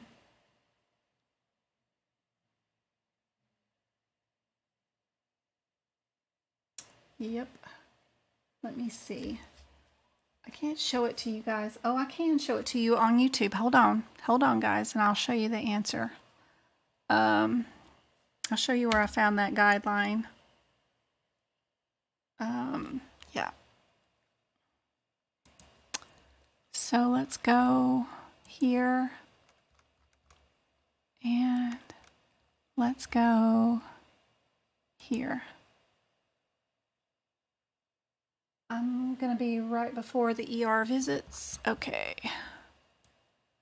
99, 280, 84, and 85, right before these codes. So, right here, this sentence. If a patient is seen in an emergency department for the convenience of the physician or other qualified healthcare professional, use a regular office visit. Twinkle gifted another YouTube membership, and Harshal won. Congratulations. I hope the 1 month of YouTube subscription with the extra videos helps out a whole bunch. I did a video this weekend where I was doing the eyeball CPT codes and the anatomy prep. There's no audio with it. It's just me working away. I was listening to a podcast, a crime show, and YouTube's really picky about audio not being licensed to somebody else. So you'll just have to put on your own podcast and just watch me book prep. But I did an hour of that and just released it with no audio. But it's cool. It's good view of the book and the pages and the codes. So that should help you out. They're all trying to be coders. They're all wanting to get a job as coders, most likely. And I'm teaching them from the exam point of view how to pass your medical certification so that you can be certified nationally so that employers will hire you. Thank you, Twinkle, for giving away that subscription. Congratulations. Herschel, yay. Awesome, awesome, awesome, awesome, awesome. I hope it helps out a whole bunch. She still has another one to give away, I believe, if I didn't miss any of them, and we got 15 more minutes worth of class. So I hope this helps, seeing that guideline like that. That's what I was trying to make it sound like in my note here, that it was just at the convenience of the physician that the patient come to the ER to see the doc there because he was already there, instead of seeing them at the office or that kind of thing. We can't really charge an ER visit when we told the patient to come there to see us specifically, and we're in the ER working another job. Basically, you have a peer interview tomorrow for ambulatory denials. That is awesome. Denials are fun. EOBs are really going to have to be scrutinized for that. Also, you're going to need to know who your health plan contacts are based off the medical group's contracts. Like if they're contracted with Blue Cross Blue Shield, well, there's got to be somebody at Blue Cross Blue Shield with coverages that they have assigned to them as that group, that group can call and say, I have a patient who's got Blue Cross Blue Shield with this group number, and I want to know why this was denied. Can you help me with the local determination or the national determination? What's going on? The EOB didn't give me enough info. What would be covered in this situation if we had billed it a certain different way? those kind of things. So be sure and talk up about being able to network easily and with others, because you know it'll be one of the job descriptions for getting in contact of who is with each health plan, so that you can get help for things that are denied and the EOBs might not be clear enough. That might help, being able to talk like that and act like you know what you're doing. Anyway, hope it helps. Yep. Anyway, I hope y'all like these questions that I did. Let's see how many more I got. If any more, I'm not sure. I'm getting close. So that was on page 20, first column. True or false? I wrote this one too. ED services are typically provided on a variable intensity basis, which often involves multiple encounters with several patients over an extended period of time.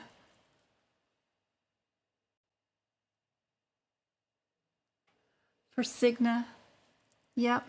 You can also look up certain things on the Cigna or health plan websites too. They have a wealth of information, being able to utilize their websites to find answers quickly on how to get things covered or why things are denied. That will be, oh no, there she goes again. She's giving out more. Y'all be sure and chat. Charisse, she won the 3rd subscription on YouTube.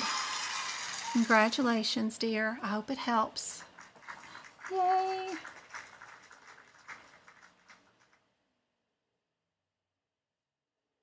Is this one true or false?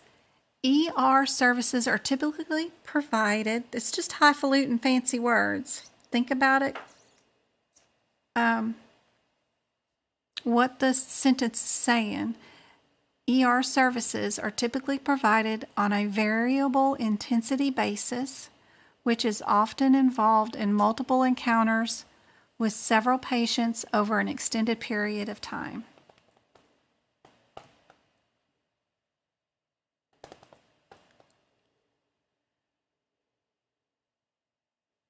We are up to 26 TikTok subscribers. We only need 32 for our next goal, which is TikTok is telling me. Thank you guys for the 13,000 likes by tapping the screen. I really appreciate it. And the six shares of the live. So that's helping to bring out more people to me. The YouTube version of me streaming right now has about a 4-second delay, but the screen view is a lot better than what TikTok's view is. Until I can get TikTok Studio or my stream key, you are seeing through my cell phone, whereas the replay of this video and all my other lives that I do for free 3 nights a week are all on YouTube, will be direct screen views from my computer system stuff. My son set up that's super fancy and a lot clearer view. So if you guys ever wanted to go to the YouTube, I have hundreds of videos up for free. There is a paid membership if you want special videos, but all of there's a lot of over 250 that are free there. This question, all it's saying is about the variable intensity. And what that means is in ER, our codes are 992, 81, 82, 83, 84, and 85, right? Well, they call them level 1, level 2, level 3, level 4, and level 5. And those do mean increase in intensity, but in the opposite direction. So the 85 is the highest you can go. That means that person was just a hot mess. Where this one is just basically a nurse visit when you come to the ER to get stitches removed or something that they put in 10 days ago. So that is true. The variable intensity is true.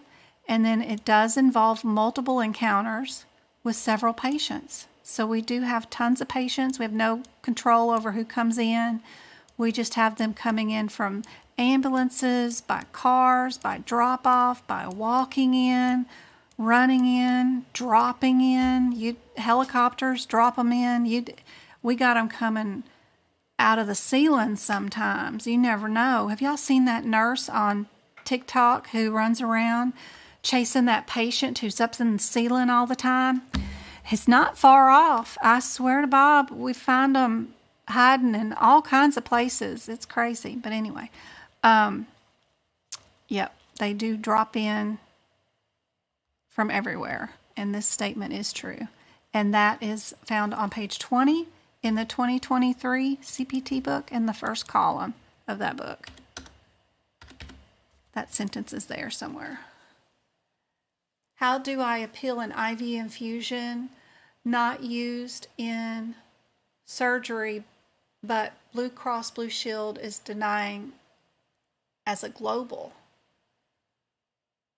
Appeal an infusion not used.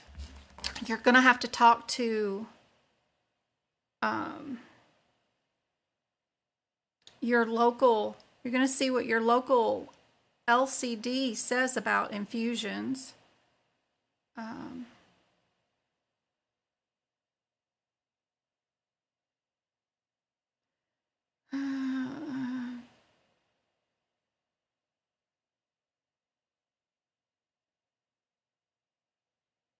I bet they wouldn't pay for infusions very often.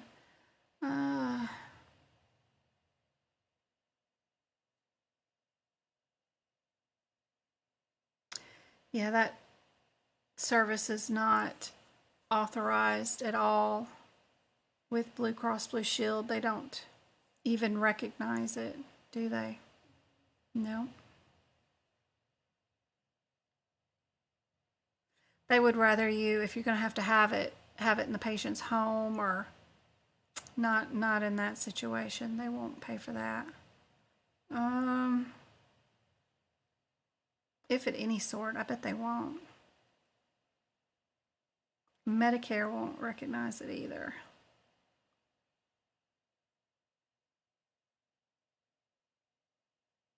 It's going to have to be done at alternate sites of care.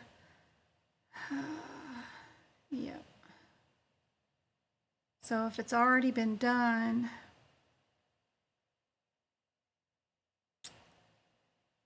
and at a hospital, I don't know if you can.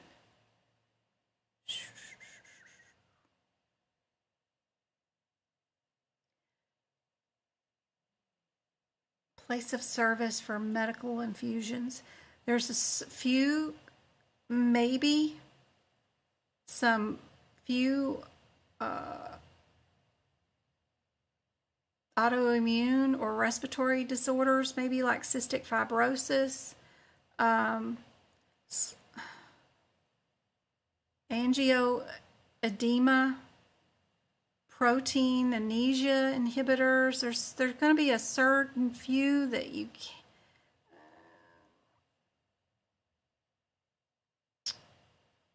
And you're definitely not going to get medicines included in that. They're going to deny the meds if they do approve any kind of infusion.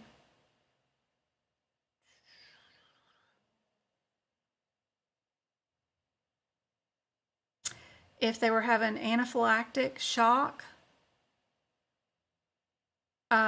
infusion with anything that might have Benadryl in it, and antihistamine or steroids, you could get covered if you could get you a diagnosis that they was to prevent them from having a reaction, maybe. So I would check into your patient history and see what other diagnoses or history you could pull from that to help get that covered, is my first thought. All right, critical care must include all of the following except for what?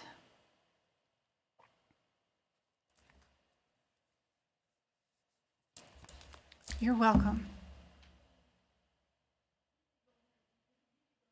Some cardiopulmonary conditions like unstable vascular access qualify you for infusion. So really pull that patient's history and see if you can't find something to fuss at.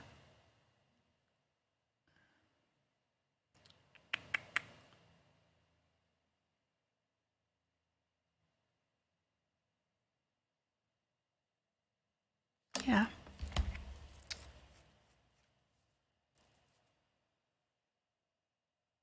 They are denying it as a global. They are providing the services they are saying as the global service. Well, if they're denying it as global, will your facility allow you to bill it as just an independent service to get it covered then?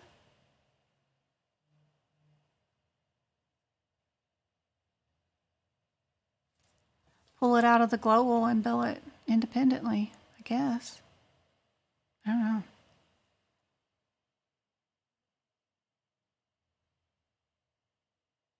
Professionally, I am a medical auditor for HEDIS, PQRS, and other measures, Medicare stars. It's what I've been doing since 2010. Easy, 2010. Clinically, OB and delivery, family practice, peds, a little bit of internal medicine. Used to shoot x-rays and run a lab too. Back in the 90s when they let all of us shoot x-rays, it didn't matter who you were, you didn't need a license to do that. We could just go in there with that nuclear machine and hit buttons. Yeah. So, yeah, I don't know. But I've not ever worked billing or denials or claims. Never done that myself. But been in the healthcare field a long time. Miss Mountain Nurse, have you been around as long as me? Girl, we used to do all kinds of things. It was fun back in the day. All right. Critical care must include all of the following except injury to acutely impaired one or more vital organs, highly probability of imminent life-threatening deterioration, high complexity of MDM, or advanced technology application.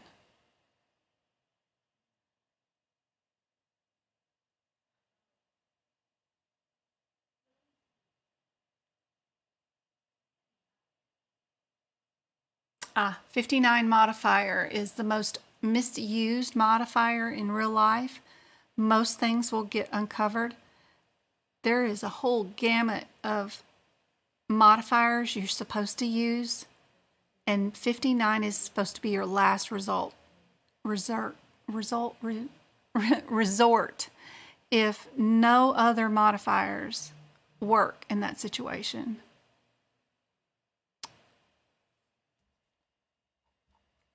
Advanced technology. We can provide critical care by just doing CPR, and that doesn't require any advanced technology. But all the other ones, we must have a high complexity of MDM. We definitely need to have a life-threatening situation going on. And acutely, which means for the short period until we can get them stable, one of their organs could be failing, or have an injury. So D is the answer, and the rationale and guideline for that in the 2023 book is on page 21, and it is in the first column. Critical care, critical care. Twinkle is still giving out memberships. It is her birthday month, so I think this one is from her birthday money. And she just gave one out to Eva. Congratulations, Eva. I hope you enjoy the 1 month of free YouTube membership. I hope it makes a difference to you and that you can help practice for any medical coding exam you got. Recommendation is to go to those workshops. Go look for the workshops. They're 3 hours, no fluff, no visiting and talking and stuff. Just question by question, organized by what subject, like all cardiology or all musculoskeletal. Then you can really practice one question at a time in that whole subject area, 40, 50, 60, 70 questions in that just one section. And you can really learn a lot. Just pause the questions, just like I've done here. Go to the answers first. Look up your differences. Search only, if you have to, those differences through the exam question. Try not to read word for word the question unless I wrote it. But, I didn't write this one, I don't think. No. So, super helpful. Learn a few things that I teach you along the way, like if we are billing critical care, which is my favorite E&M code, which is the 291, we know right away we don't bill any lab and path codes. Anything from the 80,000s area does not get billed with critical care. So I know this answer could not be correct because I looked for an irregularity. So I look for coding similarities. These two have the same, these three did have the same code first. This one doesn't, so it's an irregularity. I get rid of it. The similarities, then I look for irregularities, like not billing the 8,000s with them. Then that just leaves me with two answers, A and C. Now I'm down to a 50-50 shot on this answer. Would I bill it by itself, or do I need to add its child code based off the time we spent with the patient?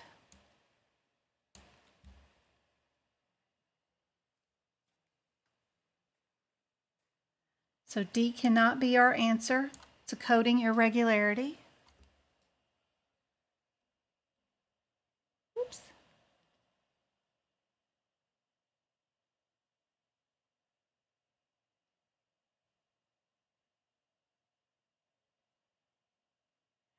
She's thinking of becoming a coder and don't know where to start. Well, where you need to start is go find you a 2023 AMA CPT book. Just do a search for this book right here. Only one company writes it.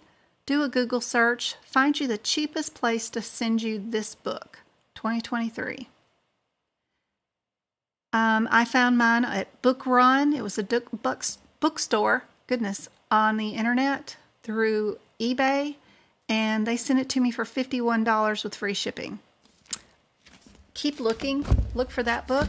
When you do find that book, get it shipped to you as cheaply as possible, and then go to just my website, medicalcodingbyjen.com. It's all free. My website is. Just go there. When you get there, sign up for a free membership. I don't do anything. I don't spam you tons of emails. Send you one email a month to tell you when I do a workshop. That's it. Other than that, I'm not selling you anything. Go here, go to the CPT Book Prep room. You'll click on any one of these pictures. It'll give you the instructions. You'll go through this entire book and do what I said to do right there, which are simple little things. Circling stuff, underlining stuff, highlighting stuff, adding notes from my questions as we go along. Just simple stuff is what we're doing. Once you get that book completely done and all these things done to it, adding stuff to the anatomy, start following me and watching my free classes that I do here 3 days a week on TikTok and YouTube. And I do them for 2 hours, and they're all free. They're all posted on YouTube too for you, so you can watch them if you miss one. And start making notes based off the questions that we go over at night, like this one. 65 minutes at the 99291. you'll go to that code in that book page and write down 65 minutes equals answer C. Just this code by itself. Now the next question, what if they're a Medicare patient and they have 90 minutes? At a patient's office visit, what would you code there? That's how you start to get into the medicine. After you get your book prepped and you start hanging out with me, you'll learn the other steps. We'll eventually get you a diagnosis code book, and we'll get you a HCPCS book, which has like casting supplies and ambulances in it and stuff like that. But you get all three of those books, and you start practicing questions with me. When you get really good with that, I'll tell you to go buy some questions from AAPC. Once you get good with those questions you do buy from them, you get ready to take your first attempt at taking the certification exam. That's when you'll buy your AAPC membership and you'll buy your exam attempt. You get 2 tries with AAPC. And if you pass the first time, great, wonderful, that's all you need. You'll be licensed, as they say, to be a medical coder and can get a job. They have a national registry where they can look you up and see if you're certified or not. You can get a job. 90 minutes for a Medicare patient. What would be the answer?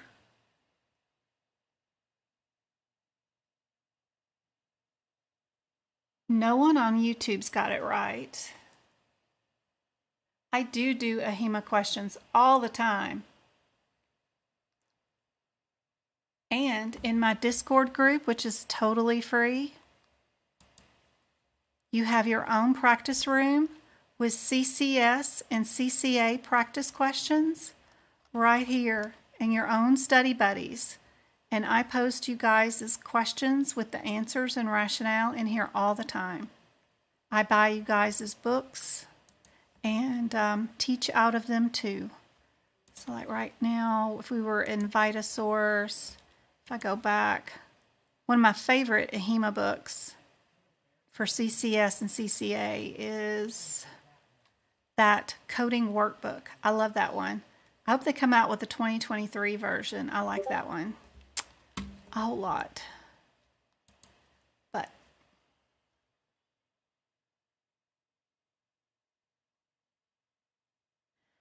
Lauren says, thank you again, Twinkle and Jen. The membership could not have come at a better time. I'm taking my test March 25th, and I'm super nervous, and I've been working in my book and prepping little each day. Well, great. You've got access now to all my book prep videos from last year and this year, and that will help you out a whole bunch too. Thank you, Twinkle, for the time alert.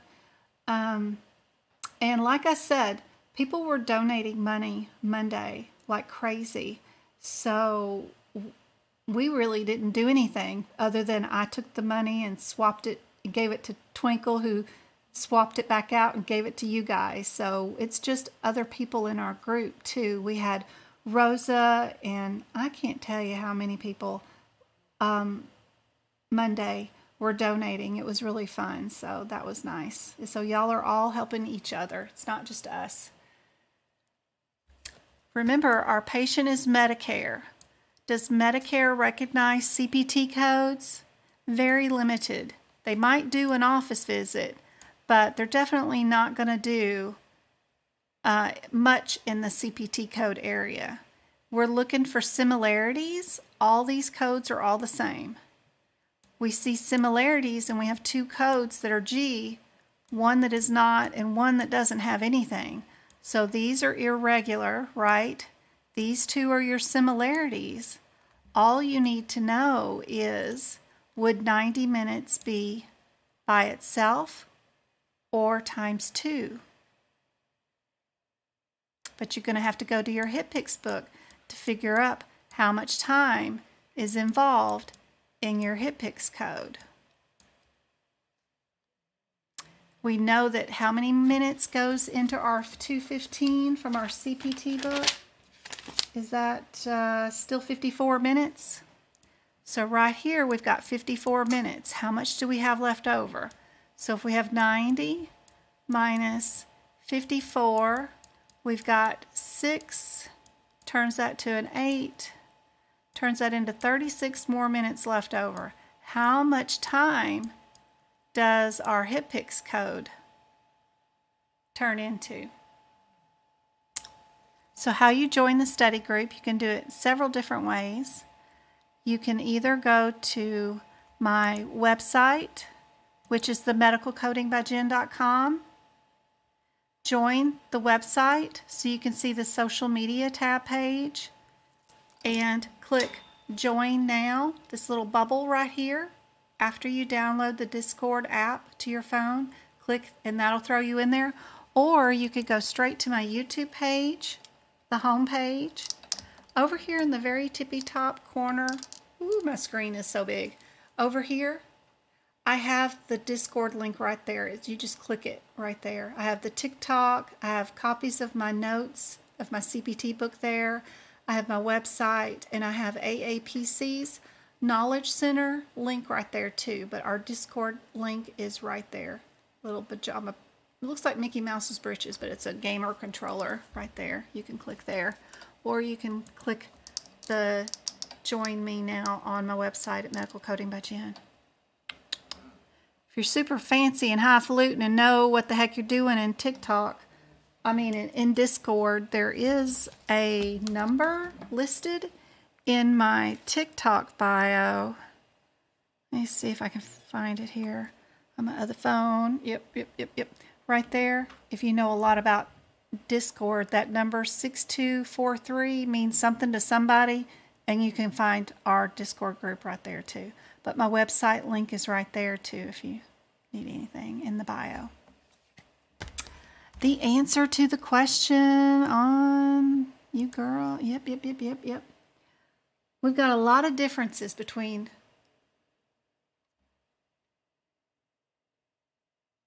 the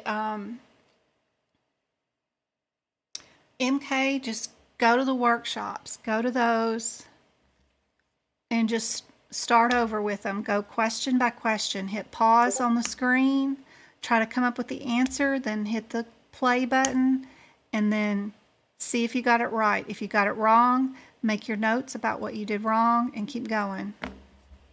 It'll definitely help so much. Our answer is the ×2. It definitely is. So make you some.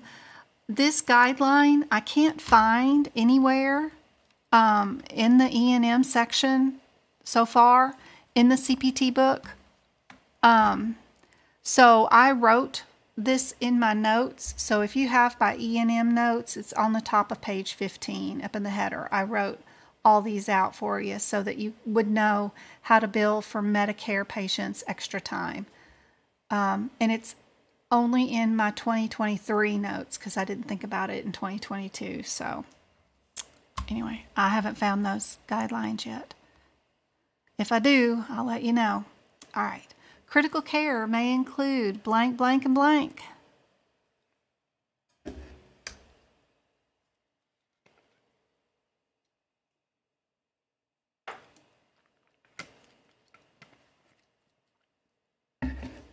I have a whole stack of HCPCS notes at my website. So it's the whole entire book, whatever you need for your CPC exam, in one download on my website if you need them. Hold on, my kids are screaming. Let me see what they're doing.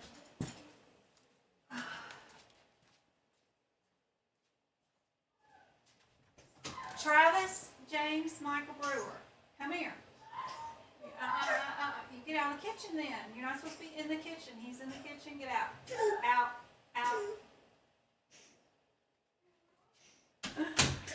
Uh-oh. And now my cat's got a hairball. Oh my gosh, Lester, you okay? You okay? Oh my.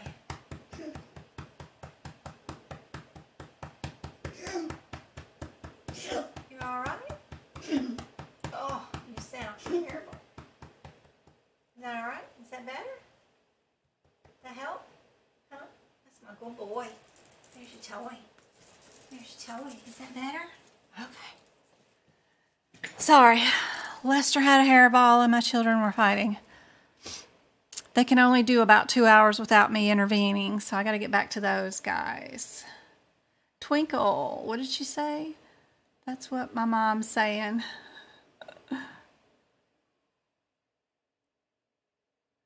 I'm not confident in fully teaching myself. You can do it. It's way better than the course. Some of those courses are thousands of dollars. It's so... I know. I'm sorry. Aw, I know that sound too well, hacking up a hairball. I know. Bless his heart. We found Lester. They said he's 6 years old, but I think he's a lot older, in a cage in Riverside, California in August? Yeah. And he had been there for 6 months in this little bitty 2-foot cage. He's a big old tomcat, huge. Oh, so sad. His little back legs were so weak from not being able to move around. They saved him, but nobody wanted an old tomcat. He's got chewed up ears and he's a hot mess. But he's a good boy. He sits behind me. This one is A. Chest x-ray, vascular access, and vent management. It includes all of those. CPR we get to bill for if we do CPR. We also, I don't know why my mouse is not working. If we do bill the CPT code for CPR, whatever it is, I think it ends in a 5 or something. If we do bill it, we take the time off for CPR. If we do CPR for 15 minutes and get the patient's pulse back, we got to minus that from the total critical care time because we're billing for the CPR. So we would take 15 minutes off. So then we would only bill for 110 critical care minutes. Just in case you ever wanted to know. That's mostly like a COCOC question, but this one might show up on the CPC one, that those are included, especially the vascular access thing. That's one of their popular things they like to know. I think it's a lot better to teach yourself because all you're having to do is teach yourself to find the correct answer. You're not coding anything for this exam. You're not a coder at all. And you can ask anybody in here that paid for one of those $3,000 courses. Guarantee you all of them will say they wish they had never done it and wish they had found me sooner and wish they had done it self-study because they didn't learn anything that will help them pass that exam from the course. And in fact, I have a TikTok here. One of my TikToks is from the director of education from one of the major coding certification networks that says they intentionally keep the certification exam separate from the courses and that the course isn't meant to teach you how to pass the certification exam. That's just, it's separate. It's not a given thing. So, yep.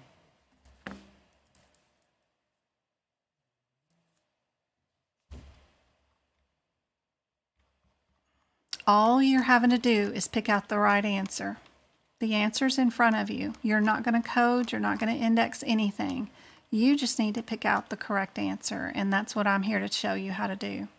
By looking for similarities, looking for irregularities, finding the two that remain, looking to see what that difference is, skimming your question for just that difference, and picking your answer. You do not need to know how to code to pass the certification exam because it's not coding. Not at all. That's it. That's all the questions I had. for tonight. There's my Mr. Lester, who was hacking up on the ball. Oh, yeah. He's my ever trusty little man sitting over there behind the desk. And there's the YouTube people. They're streaming out on OBS, but I hope this was helpful and fun. I did a lot of E&M on Monday's live, so that is available on our YouTube. Go to the web browser here. Yep. So on my home page, you've got a list of the past streams. So 2 days ago was Mondays, where we did a lot of E&M stuff. 5 days ago, 7 days ago, 9 days ago, 11, 13 on back. The members only videos are listed there, along with the ICD-10 book prep is for members, but just stick with the playlist. That will help you out a whole bunch. There's over 200 replays of 2 hours of me trying to help and show y'all where to go and how to get the practice questions answered. There's 75 over here on the other side that you guys can't see.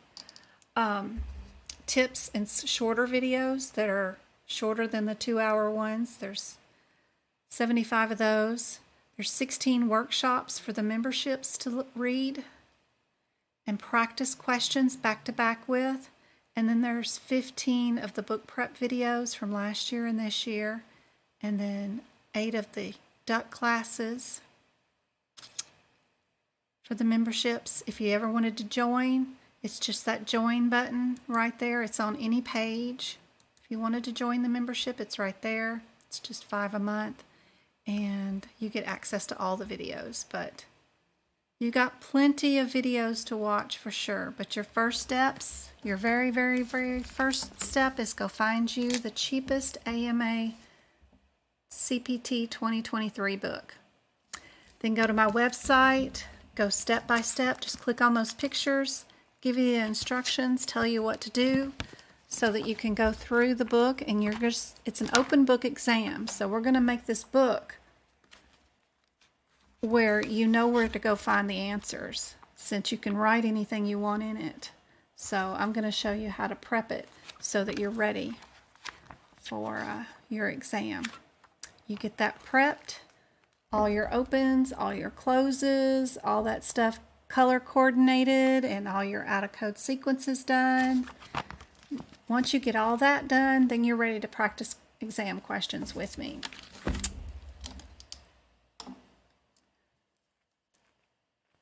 Yep, all on my website under the social media tab, it has my schedule down for you. That's where I'm at right now. Same curtains are right there. Just added a cat tree. Keep the cat entertained. Thank you so much for the roses. Thank you so much, guys. We got almost 16,000 likes and 7 shares, and no telling how many thumbs up on the YouTube video. I wonder, yep, I'm live right here right now. If I can click on it and see what it says.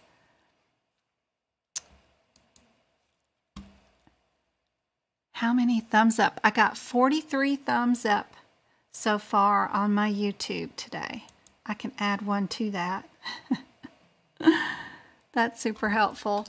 And if you ever want to win prizes, in that chat box right there, I think there is something right here that if you push on that cash button, you need to say that you accept gifts somehow right in here if you ever want to win a prize. So if you just want to send like $1, you can do that by moving the little arrows over, and then that money will go to somebody else later to give them a subscription. That's how you do that, is by clicking on that stuff. But you also have to click on that $sign to say you'll accept gifts. So they got stickers. Oh, you can buy stickers. Look at those. Those are so cute. Oh, I didn't even know that was there. $2 stickers that say whatever. Look at the kitty cats. Bye-bye. Oh, those are cute. I'll be back. Hey, at Duckies. Onset, thumbs up. Sneak peek. I didn't even know there were stickers. Those are cute. Oh, y'all can send me some poop emojis for $2. Say, Jen, I don't like what you're teaching today. Let's change it up. That's funny. Oh, unicorn sticker. Black cat. Those are cute. I like the eyeball thing. Those are cute. Okay. Anyway, that's where all that starts and comes from. You can actually join the membership straight from chat too. So that's cool.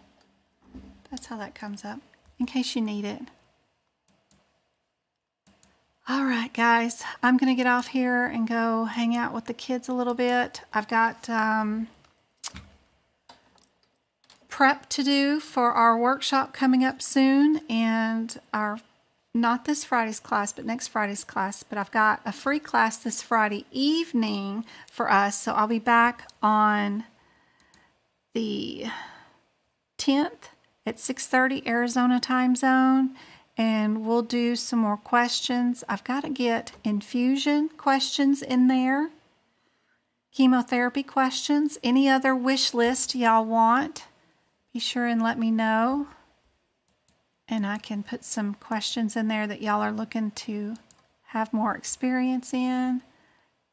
Thank you, Charisse, for joining the membership for a month. I hope it helps. Just seriously, go to those workshops. Best way, especially if you have an exam coming up in the next month or so. Just start with any workshop. Cardiology, integumentary, E&M, male or female reproductive systems, the medicine section. It's 3 hours and 30 minutes. I had 4-hour long workshop on male and female practice questions. So was integumentary, was almost 5 hours. Good gracious. Maybe I forgot to hit stop or something, but Lord help. My next workshop is already posted there. Yep. We're going to do cardiology again. Edited by Twinkle. One of our last integumentary ones was edited by Twinkle. She cut out all the ums, these, and theys. All right, guys. I'm going to see y'all on Friday. Thank you so much, and congratulations to the winners of the YouTube subscriptions, and we will see you again on Friday.